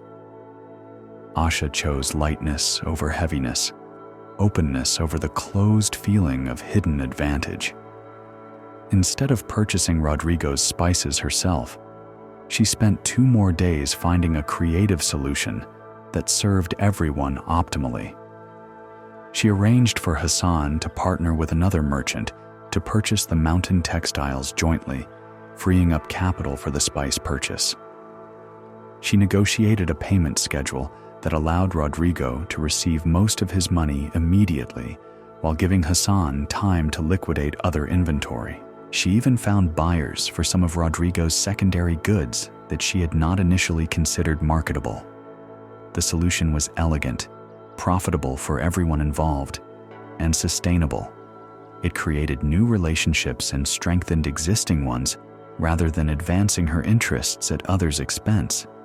Her fee was the usual percentage, substantial but not extraordinary, and everyone involved was eager to work with her again in the future. But the real test of Asha's choice came several months later, when the consequences of her decision rippled outward in ways she could never have anticipated. Captain Rodrigo, pleased with how smoothly his business had been conducted, recommended Asha to other traders from his kingdom. Hassan, satisfied with both the spice purchase and the textile partnership she had arranged, introduced her to merchants from his network in the mountain provinces. The joint textile purchase she had facilitated led to ongoing business relationships that benefited multiple parties for years afterward. More importantly, word spread throughout the trading community about how Asha had handled a complex situation with multiple competing interests. Instead of taking advantage of her position to maximize her own profit, she had found ways to serve everyone optimally. This reputation for putting long-term relationships ahead of short-term gain attracted the kind of clients who valued reliability over cleverness, sustainability over quick profits. Within a year, Asha's business had grown substantially, but more than that, the quality of her relationships had deepened. Merchants began coming to her not just for her problem-solving skills, but for her judgment about which opportunities were worth pursuing and which were too good to be true. Her office became a place where traders could discuss their challenges openly, knowing that the advice they received would consider their interests alongside the interests of others involved. But the most significant consequence was one that Asha only discovered by accident, when she overheard a conversation between 2 merchants discussing a trader who had tried to exploit his position as intermediary in a complex deal. "He reminded me of why I only work with people like Asha now," one merchant was saying to the other. "When you find someone who could take advantage of you but chooses not to, who could profit at your expense but works to benefit everyone instead, you hold on to those relationships. They're worth more than any single profitable deal." "Exactly," the other merchant replied. "There are plenty of clever people in trade, plenty of people who can find the angles and the opportunities. But people who use their cleverness to serve everyone fairly, those are rare. And when you find them, you do everything you can to keep working with them." Listening to this conversation, Asha understood something about karma that she had never seen so clearly before. The choice she had made months earlier, the decision to forgo immediate profit in favor of serving everyone fairly, had planted seeds that were now growing into opportunities, relationships, and reputation that were far more valuable than the money she had given up. But it was more than just practical consequences. The decision had also shaped her internally, reinforcing patterns of thinking and acting that made subsequent ethical choices easier and more natural. Having chosen principle over profit once, she found it easier to make similar choices again. Having experienced the satisfaction of creating solutions that benefited everyone, she became more creative at finding such solutions rather than settling for arrangements that benefited some at others' expense. The seeds of right action, she realized, grew not only outward into better circumstances, but inward into better character, better judgment, better capacity to act wisely when faced with future choices. One evening, as Asha was closing her office after a day of particularly complex negotiations, she encountered an old monk who had been watching the harbor from a nearby tea stall. His presence was unusual. Monks rarely lingered in the commercial district, and this one seemed particularly interested in the flow of merchants and goods that defined the area's rhythm. "You are the woman they call the problem solver," he said as she passed his table. It was not a question. "I help arrange transactions that serve everyone involved," Asha replied, curious about why a monk would know of her reputation. "May I ask you something about the nature of your work?" Asha set down her ledger and joined him at the small table. The tea stall owner, recognizing her as a regular customer, brought her a cup without being asked. "I have been observing the merchants who come and go from this port," the monk said. "Some seem to move through their business with peace, others with constant anxiety. Some build relationships that last for years, others create conflicts that follow them wherever they go. You seem to be one who creates peace rather than anxiety. I am curious about how you understand the difference. I think it comes from considering all the consequences of an action, not just the immediate ones. When I arrange a deal that benefits everyone fairly, it creates conditions for future cooperation. When someone takes advantage for short-term gain, it creates conditions for future conflict." The monk nodded thoughtfully. "This is a very practical understanding of what we call karma, the law of cause and effect that governs actions and their consequences. But tell me, do you think this law applies only to business dealings or to all actions?" "I suppose it applies to all actions. Everything we do has consequences, and those consequences shape what becomes possible afterward." "Yes, exactly. And not just outward consequences in the world, but inward consequences in ourselves. When you choose to act fairly even when you could profit from unfairness, what happens inside you?" Asha considered this question, thinking back to the decision she had made months earlier about Captain Rodrigo's spices. "It feels clean, I suppose, like I'm becoming the kind of person I want to be, rather than just getting things I want to have." This is profound wisdom. Actions shape not only our circumstances but our character. Each choice to act with integrity makes the next such choice easier and more natural. Each decision to consider others' well-being alongside our own develops our capacity for wisdom and compassion. The monk sipped his tea, watching the last merchants of the day securing their goods and preparing for evening. "But there is something deeper about karma that many people misunderstand," he continued. "They think of it as reward and punishment. Do good things, and good things happen to you. Do bad things, and bad things happen to you. But karma is not about cosmic justice dispensed by some external authority. It is simply the natural unfolding of consequences that arise from actions. What do you mean? When you plant a mango seed, you get a mango tree. Not because the universe rewards you for planting, but because mango seeds naturally grow into mango trees when conditions are right. When you plant actions of kindness, wisdom, and integrity, you naturally harvest relationships, opportunities, and inner peace. When you plant actions of selfishness, deception, or cruelty, you naturally harvest isolation, conflict, and inner turmoil.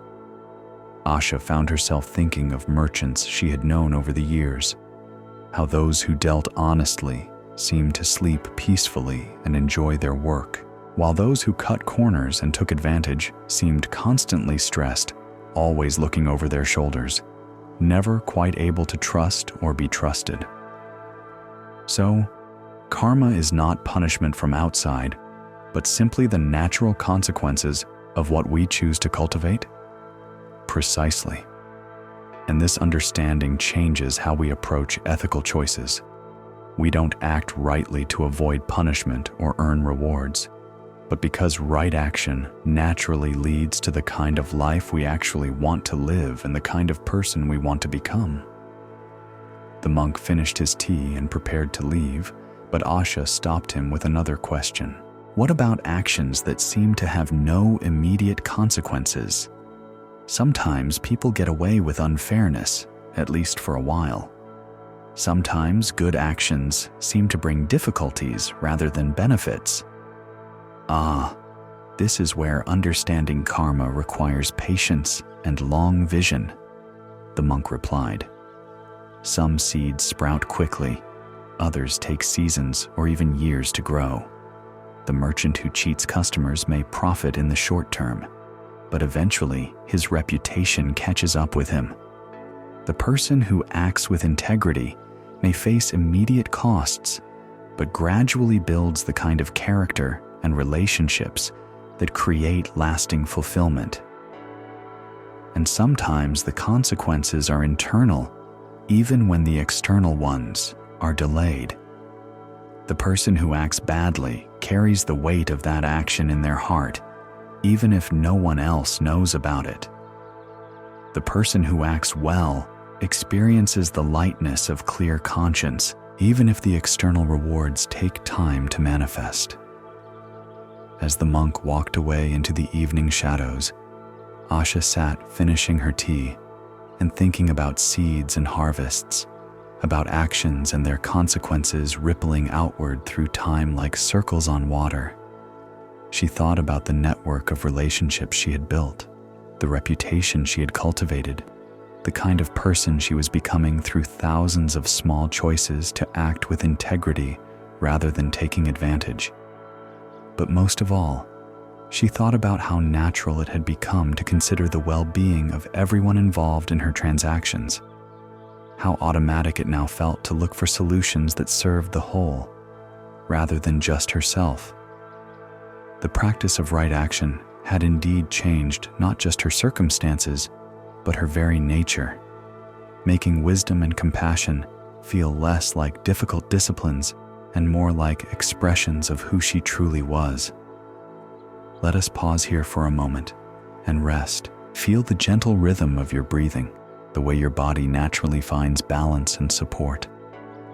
Notice how thoughts can arise and pass away like waves on the ocean, while the deeper awareness that observes them remains calm and spacious. There is nothing you need to figure out, nothing you need to remember. Simply rest in this moment of peace. Let us explore our final story about the discovery of an open gate where we believed walls stood. In a region where rolling hills gave way to dense forest and morning mists lingered in valleys long after sunrise, there stood a monastery known throughout the land for the wisdom of its teachers and the serenity of its community. The monastery was surrounded by a high stone wall that had been built centuries earlier, with a single wooden gate that opened onto the path leading to the nearest village. For as long as anyone could remember, this gate had been kept locked, Visitors who wished to enter the monastery had to ring a bell beside the gate and wait for one of the monks to come unlock it for them. Those who lived within the walls followed the same pattern when they needed to leave, requesting that someone unlock the gate, conducting their business in the outside world, then requesting entry again upon their return. This system had worked well for generations. It provided security for the monastery's residents, ensured that visitors were properly welcomed, and maintained the peaceful atmosphere that made the monastery a refuge from the busy, often chaotic world beyond its walls. Everyone understood and accepted the necessity of the locked gate, even when it meant waiting in rain or cold for someone to answer the bell. Among the monastery's residents was a young monk named Tenzo, who had lived within these walls for 7 years. He had arrived as a novice filled with questions about suffering and liberation, seeking the peace and wisdom that seemed to emanate from this sacred place. Under the guidance of his teachers, he had learned to meditate deeply, to study the ancient texts with understanding, to work mindfully whether he was tending gardens or copying manuscripts or preparing meals for the community. Tenzo was known for his dedication to practice and his earnest desire to understand the deepest teachings of liberation. He attended every Dharma talk, participated in every ceremony, followed every rule and custom with meticulous care. If enlightenment could be achieved through sincere effort and proper conduct, Tenzo seemed destined to achieve it. But as the years passed, Tenzo began to feel a growing sense of frustration with his spiritual progress. Despite all his meditation, study, and careful behavior, the profound liberation he sought seemed as distant as ever. He could achieve states of calm concentration, could recite teachings from memory, could discuss philosophical points with sophistication. But the deeper transformation he yearned for, the direct realization of truth that would free him from all suffering, remained elusive. Tenzo's frustration was complicated by the fact that he seemed to be doing everything right according to the monastery's teachings. His meditation posture was correct, his understanding of doctrine was thorough, his conduct was exemplary. If anything, his teachers praised him for being a model student. Yet somehow this praise only deepened his sense that he was missing something essential, that all his correct practice was like polishing the outside of a container without ever discovering what was inside. The turning point came on a morning when Tenzo was assigned to work in the monastery's herb garden, which lay near the stone wall that separated the sacred grounds from the outside world. As he weeded between rows of medicinal plants, carefully removing unwanted growth that might compete with the healing herbs, he could hear sounds from beyond the wall, children playing, merchants calling their wares, the general bustle of village life going about its daily business. For some reason, these sounds of ordinary life filled Tenzo with longing rather than gratitude for his peaceful sanctuary. Instead of feeling fortunate to be protected from worldly distractions, he found himself wondering what he was being protected from and whether this protection might also be a kind of imprisonment. As he worked, Tenzo's attention was drawn to a section of the wall where vines had grown thick over the stones.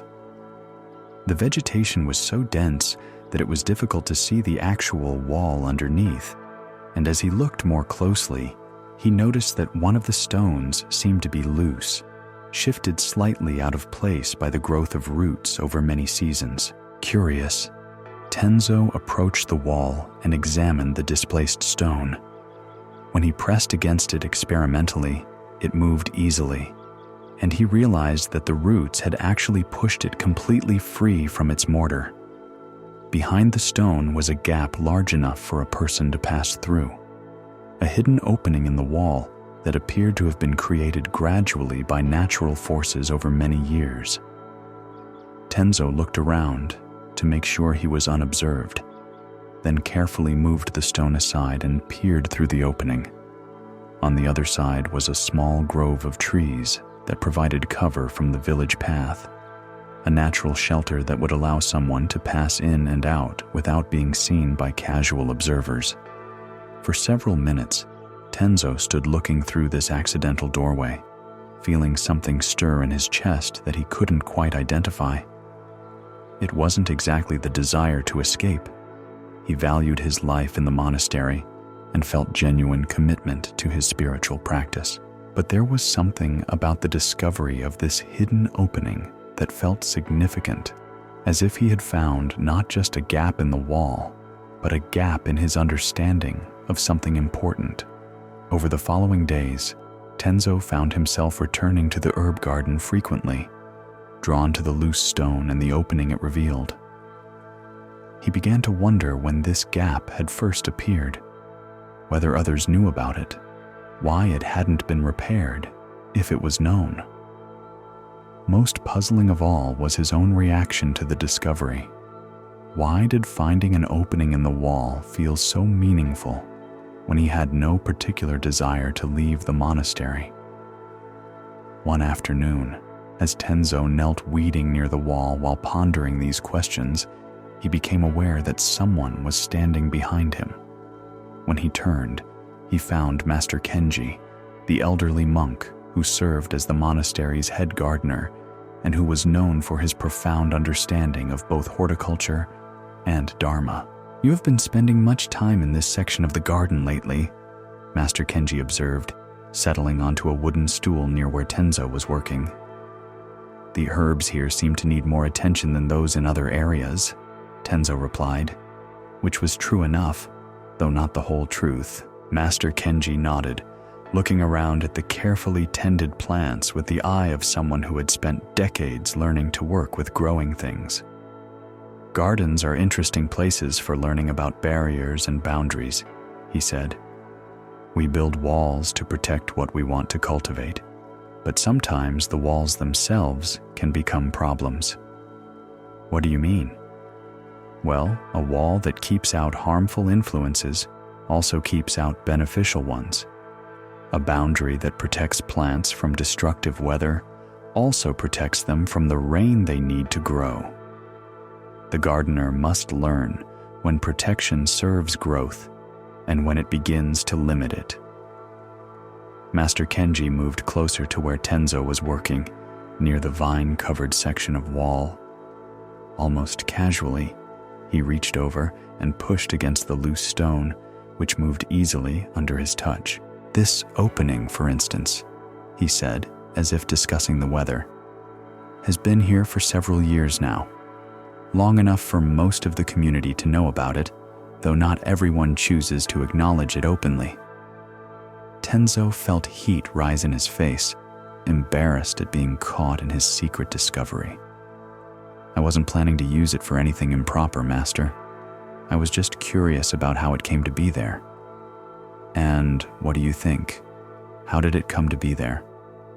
"I think roots grew behind the wall and gradually pushed the stone out of place, a natural process that created an unintended opening." "Yes, that's exactly right. Nature found a way to create a passage where human intention had built a barrier. But here's an interesting question. If the opening was created naturally, without anyone intending to breach the wall, is it actually a breach of the wall's purpose?" Tenzo considered this. "I suppose that depends on what the wall's purpose really is." "Exactly. And what do you think the wall's purpose is?" "To protect the monastery, to keep the community safe and separate from worldly distractions, so we can focus on spiritual practice." Master Kenji nodded. "That's certainly one way to understand it. The wall as protection from harmful external influences. But let me ask you something else. Do you feel that living within these walls has brought you the spiritual realization you were seeking when you first came here?" The question caught Tenzo off guard with its directness. I have learned much. My practice has deepened. My understanding has grown." "That's not what I asked. Have you found the liberation you were seeking?" The direct realization of truth that transcends all suffering? Tenzo sat back on his heels, abandoned his weeding, and looked honestly at the teacher who had always been kind, but never less than truthful with him. No. I feel like I'm still seeking the same things I was seeking 7 years ago, just with more sophisticated concepts and better meditation technique. And why do you think that might be? I don't know. I follow all the practices, study all the teachings, observe all the rules. I do everything that should lead to enlightenment, but somehow the real transformation always seems to be just out of reach. Master Kenji was quiet for several minutes, watching bees move among the flowering herbs, seemingly in no hurry to answer or advise. When he finally spoke, his voice was gentle but carried an edge of something that might have been humor. Tell me, Tenzo, what do you think enlightenment looks like? What do you imagine will happen when you achieve the liberation you're seeking? I suppose I will understand the true nature of reality. I will be free from suffering and delusion. I will have peace and wisdom that nothing can disturb. And where do you think this enlightenment exists? Inside the monastery walls or outside them? I suppose it must be inside, since this is where the teachings are preserved and the practices are maintained. Ah. So enlightenment is a thing that exists in a particular place, that can be found by staying in the right location and doing the right practices. Something in the way Master Kenji asked this question made Tenzo realize he was being led toward an understanding he had been missing. When you put it that way, it sounds like I'm treating enlightenment as if it were something I could acquire by being in the right place and following the right procedures. And is that what enlightenment is? Something you acquire by correct practice in a protected environment? Tenzo felt something shifting in his understanding, like looking at a familiar landscape from a completely different angle. No, I don't think it is. If enlightenment could be acquired through correct practice in the right place, then it would be dependent on external conditions. It would be something that could be lost if the conditions changed. Exactly. So if true liberation doesn't depend on being inside monastery walls, what does that suggest about the wall itself? That maybe the wall isn't really protecting enlightenment. Maybe it's just organizing a particular way of seeking enlightenment. Master Kenji smiled, the first time Tenzo had seen him look genuinely pleased during their conversation. Now you're beginning to see something important. The wall serves many good purposes. It creates conditions for focused study and practice. It maintains traditions that preserve valuable teachings. It provides structure for those who benefit from communal spiritual life. But it doesn't contain enlightenment, and it doesn't prevent enlightenment. Then what does? Nothing prevents enlightenment, because enlightenment is not something that can be prevented or acquired. It is the natural state of awareness when it is not obscured by confusion about its own nature. Master Kenji gestured toward the loose stone and the opening it revealed. This gap in the wall is like a teaching about the nature of liberation. It appeared naturally, without anyone creating it intentionally. It exists whether we acknowledge it or not. And it shows us that what we thought was a solid boundary between inside and outside, protected and unprotected, sacred and worldly, is actually much more permeable than we believed. But doesn't that mean the wall serves no purpose? That the discipline and structure of monastery life is meaningless? Not at all. The wall serves its purposes very well. It creates conditions that support certain kinds of learning and practice. But understanding that it has gaps, that it was always more permeable than it appeared, can free us from the illusion that enlightenment depends on being on the correct side of it. Master Kenji stood and brushed soil from his hands, preparing to return to his other garden duties. But before leaving, he offered one more observation. The most profound realization many people have about spiritual seeking is discovering that what they were looking for was never hidden from them.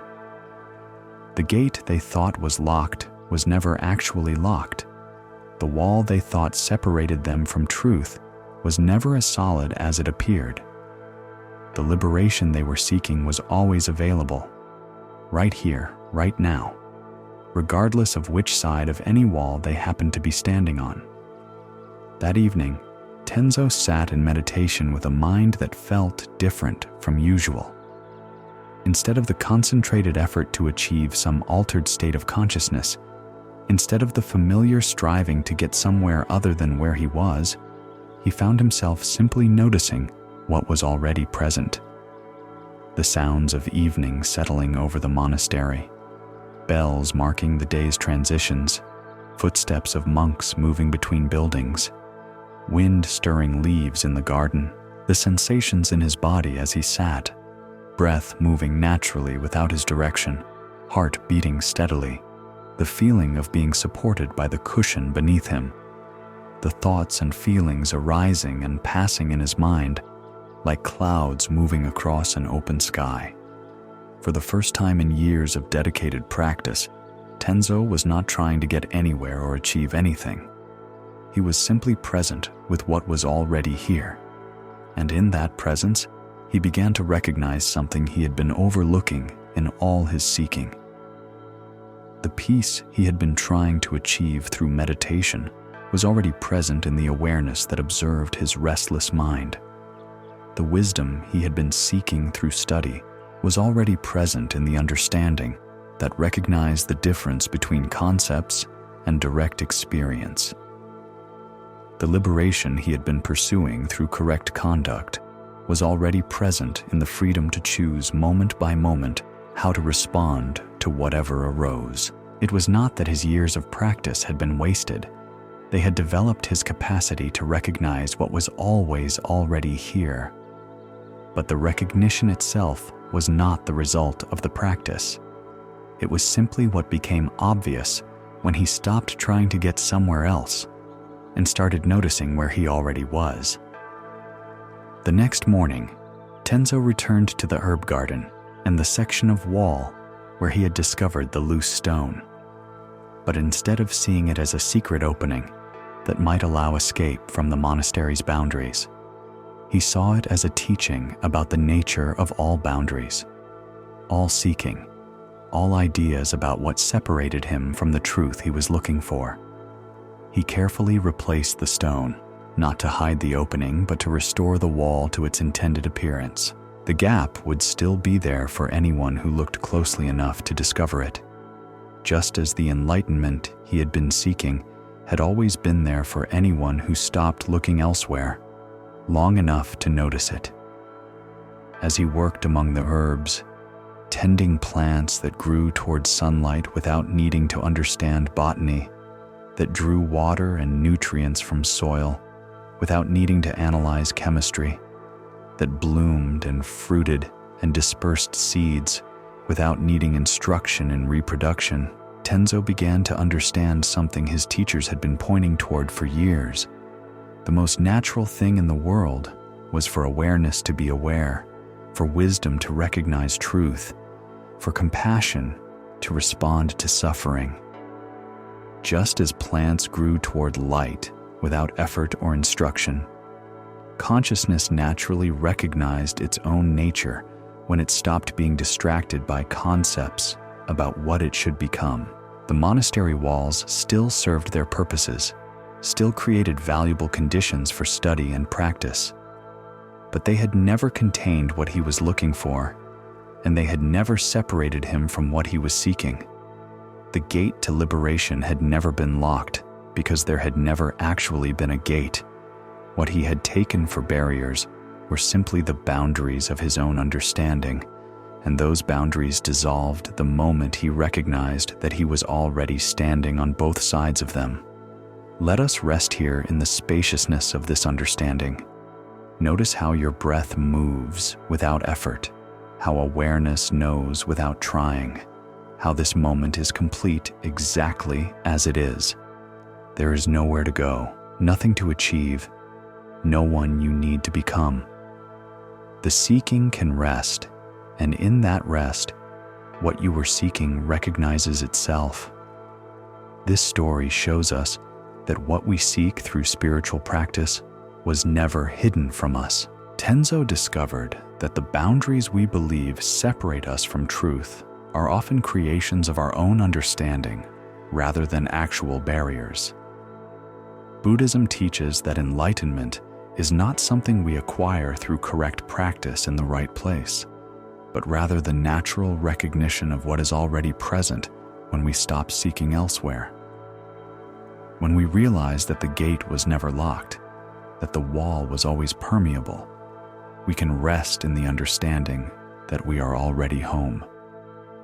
We have traveled far together tonight through these teachings about karma, about the weight of choices and the web of consequences that connects all actions to all hearts. We met Jaya, who learned that praying for conditions that serve only ourselves plants seeds of separation and guilt.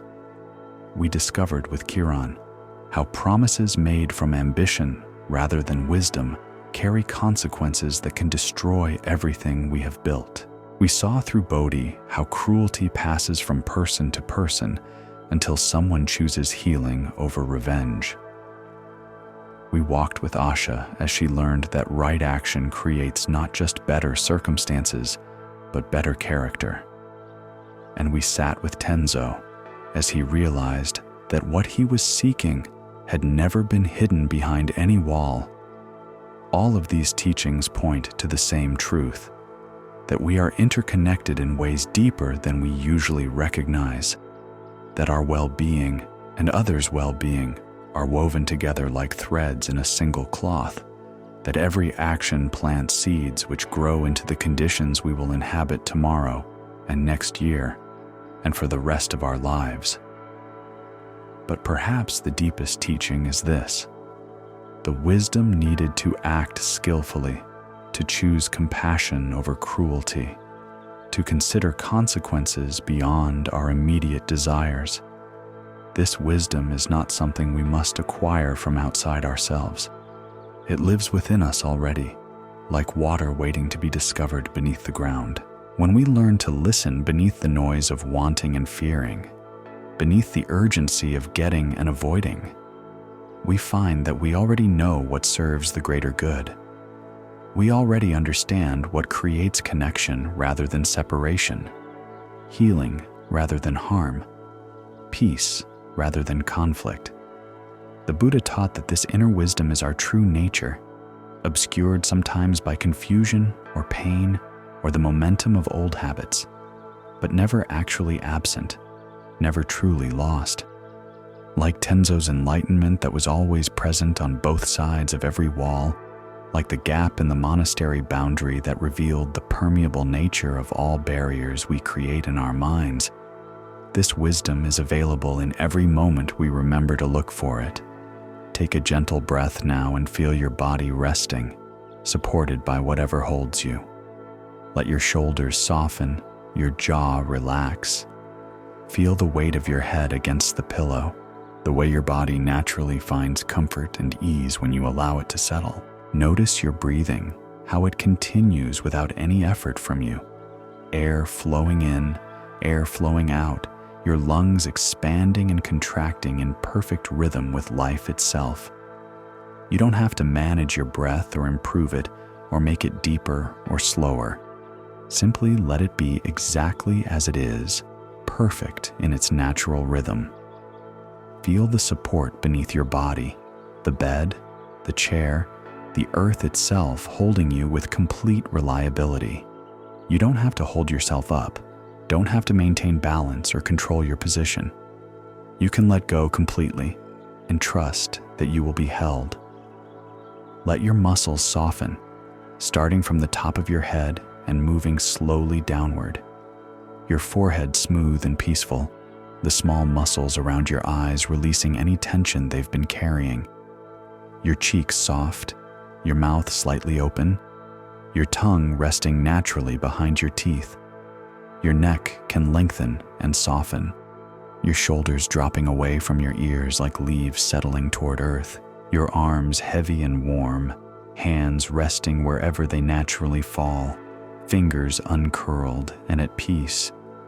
Your chest can expand freely with each breath, ribs moving gently like waves, heart beating steadily with the rhythm that has sustained you since before you were born. Your back supported completely, spine aligned but not rigid, each vertebra resting in its natural place. Your belly soft and round, rising and falling with each breath like the tide of an inner ocean. Your hips heavy and settled, legs relaxed and warm, feet pointing wherever feels most natural and comfortable. Feel your entire body as one continuous system of rest, each part connected to every other part in perfect harmony, all of it held by forces you don't need to understand or control. You can let go completely and trust that breathing will continue, that blood will flow, that life will sustain itself while you rest. In this deep relaxation, you don't need to remember anything from tonight's stories. You don't need to understand the teachings or apply the lessons or change anything about yourself. The seeds of wisdom have been planted simply through listening, and they will grow in their own time, in their own way, bringing exactly what is needed when it is needed. You don't need to be anyone other than who you are right now. You don't need to become more compassionate or wiser or more enlightened.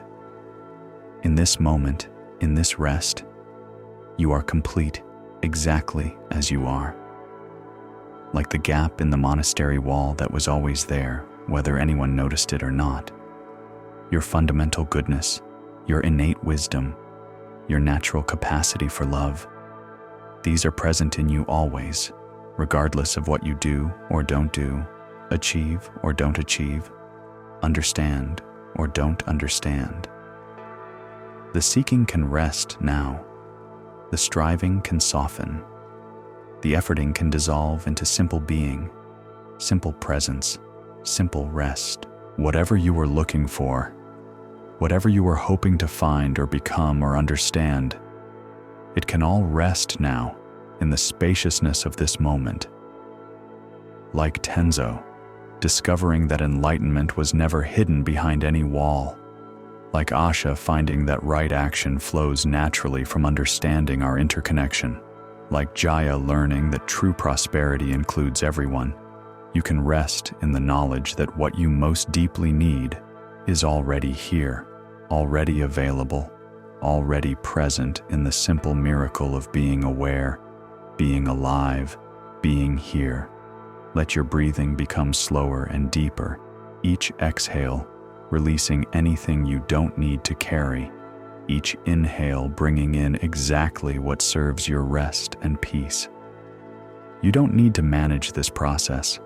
Your body knows how to breathe for sleep, knows how to settle into the deep rest that restores and renews.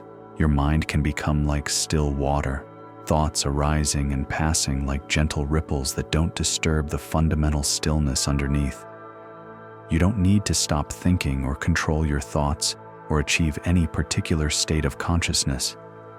Simply let thoughts be like clouds in an open sky, present but not permanent, moving but not disturbing the vast space in which they appear and disappear. The stories we shared tonight, the teachings they contained, the wisdom they pointed toward, all of this can rest now in the deeper knowing of your heart. Like seeds planted in fertile soil, covered with darkness that helps them grow, these teachings will work in the deep places of your being, bringing forth understanding and compassion in the moments when you need them most. You don't have to remember the details or recall the lessons. The teachings have been planted, not in your memory, but in your understanding. Not in your concepts, but in your capacity to recognize truth when it appears, to choose kindness when opportunities arise, to trust the wisdom that lives in your own deepest knowing.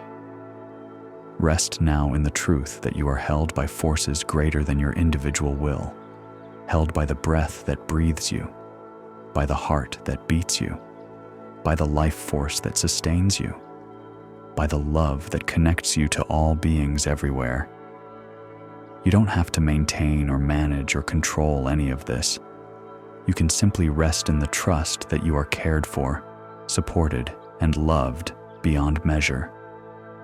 The karma you plant in each moment of rest, each choice to soften rather than tense, each decision to trust rather than control. These too are seeds growing into conditions of greater peace, deeper wisdom, more natural compassion. Even in sleep, even in rest, you are participating in the healing of the world simply by allowing yourself to be at peace. Let go now of any need to stay awake, any sense that you should be doing something else, thinking something else, being someone else. This moment, this rest, this simple presence, this is enough. You are enough. Everything is enough exactly as it is. Sleep well, dear friend. Sleep in the knowledge that you are held, that you are loved, that you are already home. Sleep in the peace that passes understanding, the rest that restores all things, the darkness that allows the deepest healing to occur. The teachings will continue their work while you sleep, weaving themselves into your dreams. Your healing, your growing capacity to live with wisdom and love. The seeds planted tonight will grow in the soil of rest, watered by peace, nourished by the trust that all is well, that you are exactly where you need to be, that this moment of rest is a gift to yourself and to all beings. Let the stories settle like gentle rain on thirsty ground. Let the wisdom sink into the deep places where transformation happens without effort, where healing occurs without your management, where love grows simply because it is the nature of love to grow. Rest in the truth that was never hidden, that you are interconnected with all life, that your well-being and all beings' well-being are one seamless whole, that the kindness you offer and the peace you cultivate ripple outward in ways you cannot see, but that matter more than you could ever imagine. The gate was always open. The wall was always permeable. What you were seeking was always here. Rest now in that recognition, in that coming home, in that simple, perfect presence that needs nothing added and can have nothing taken away. Sleep well, and thank you for joining us at Sleepy Monk. May your rest be deep, your dreams be peaceful, and your awakening be gentle. May the seeds planted tonight grow into wisdom that serves not only your own flourishing, but the healing of our whole interconnected world. Sleep well.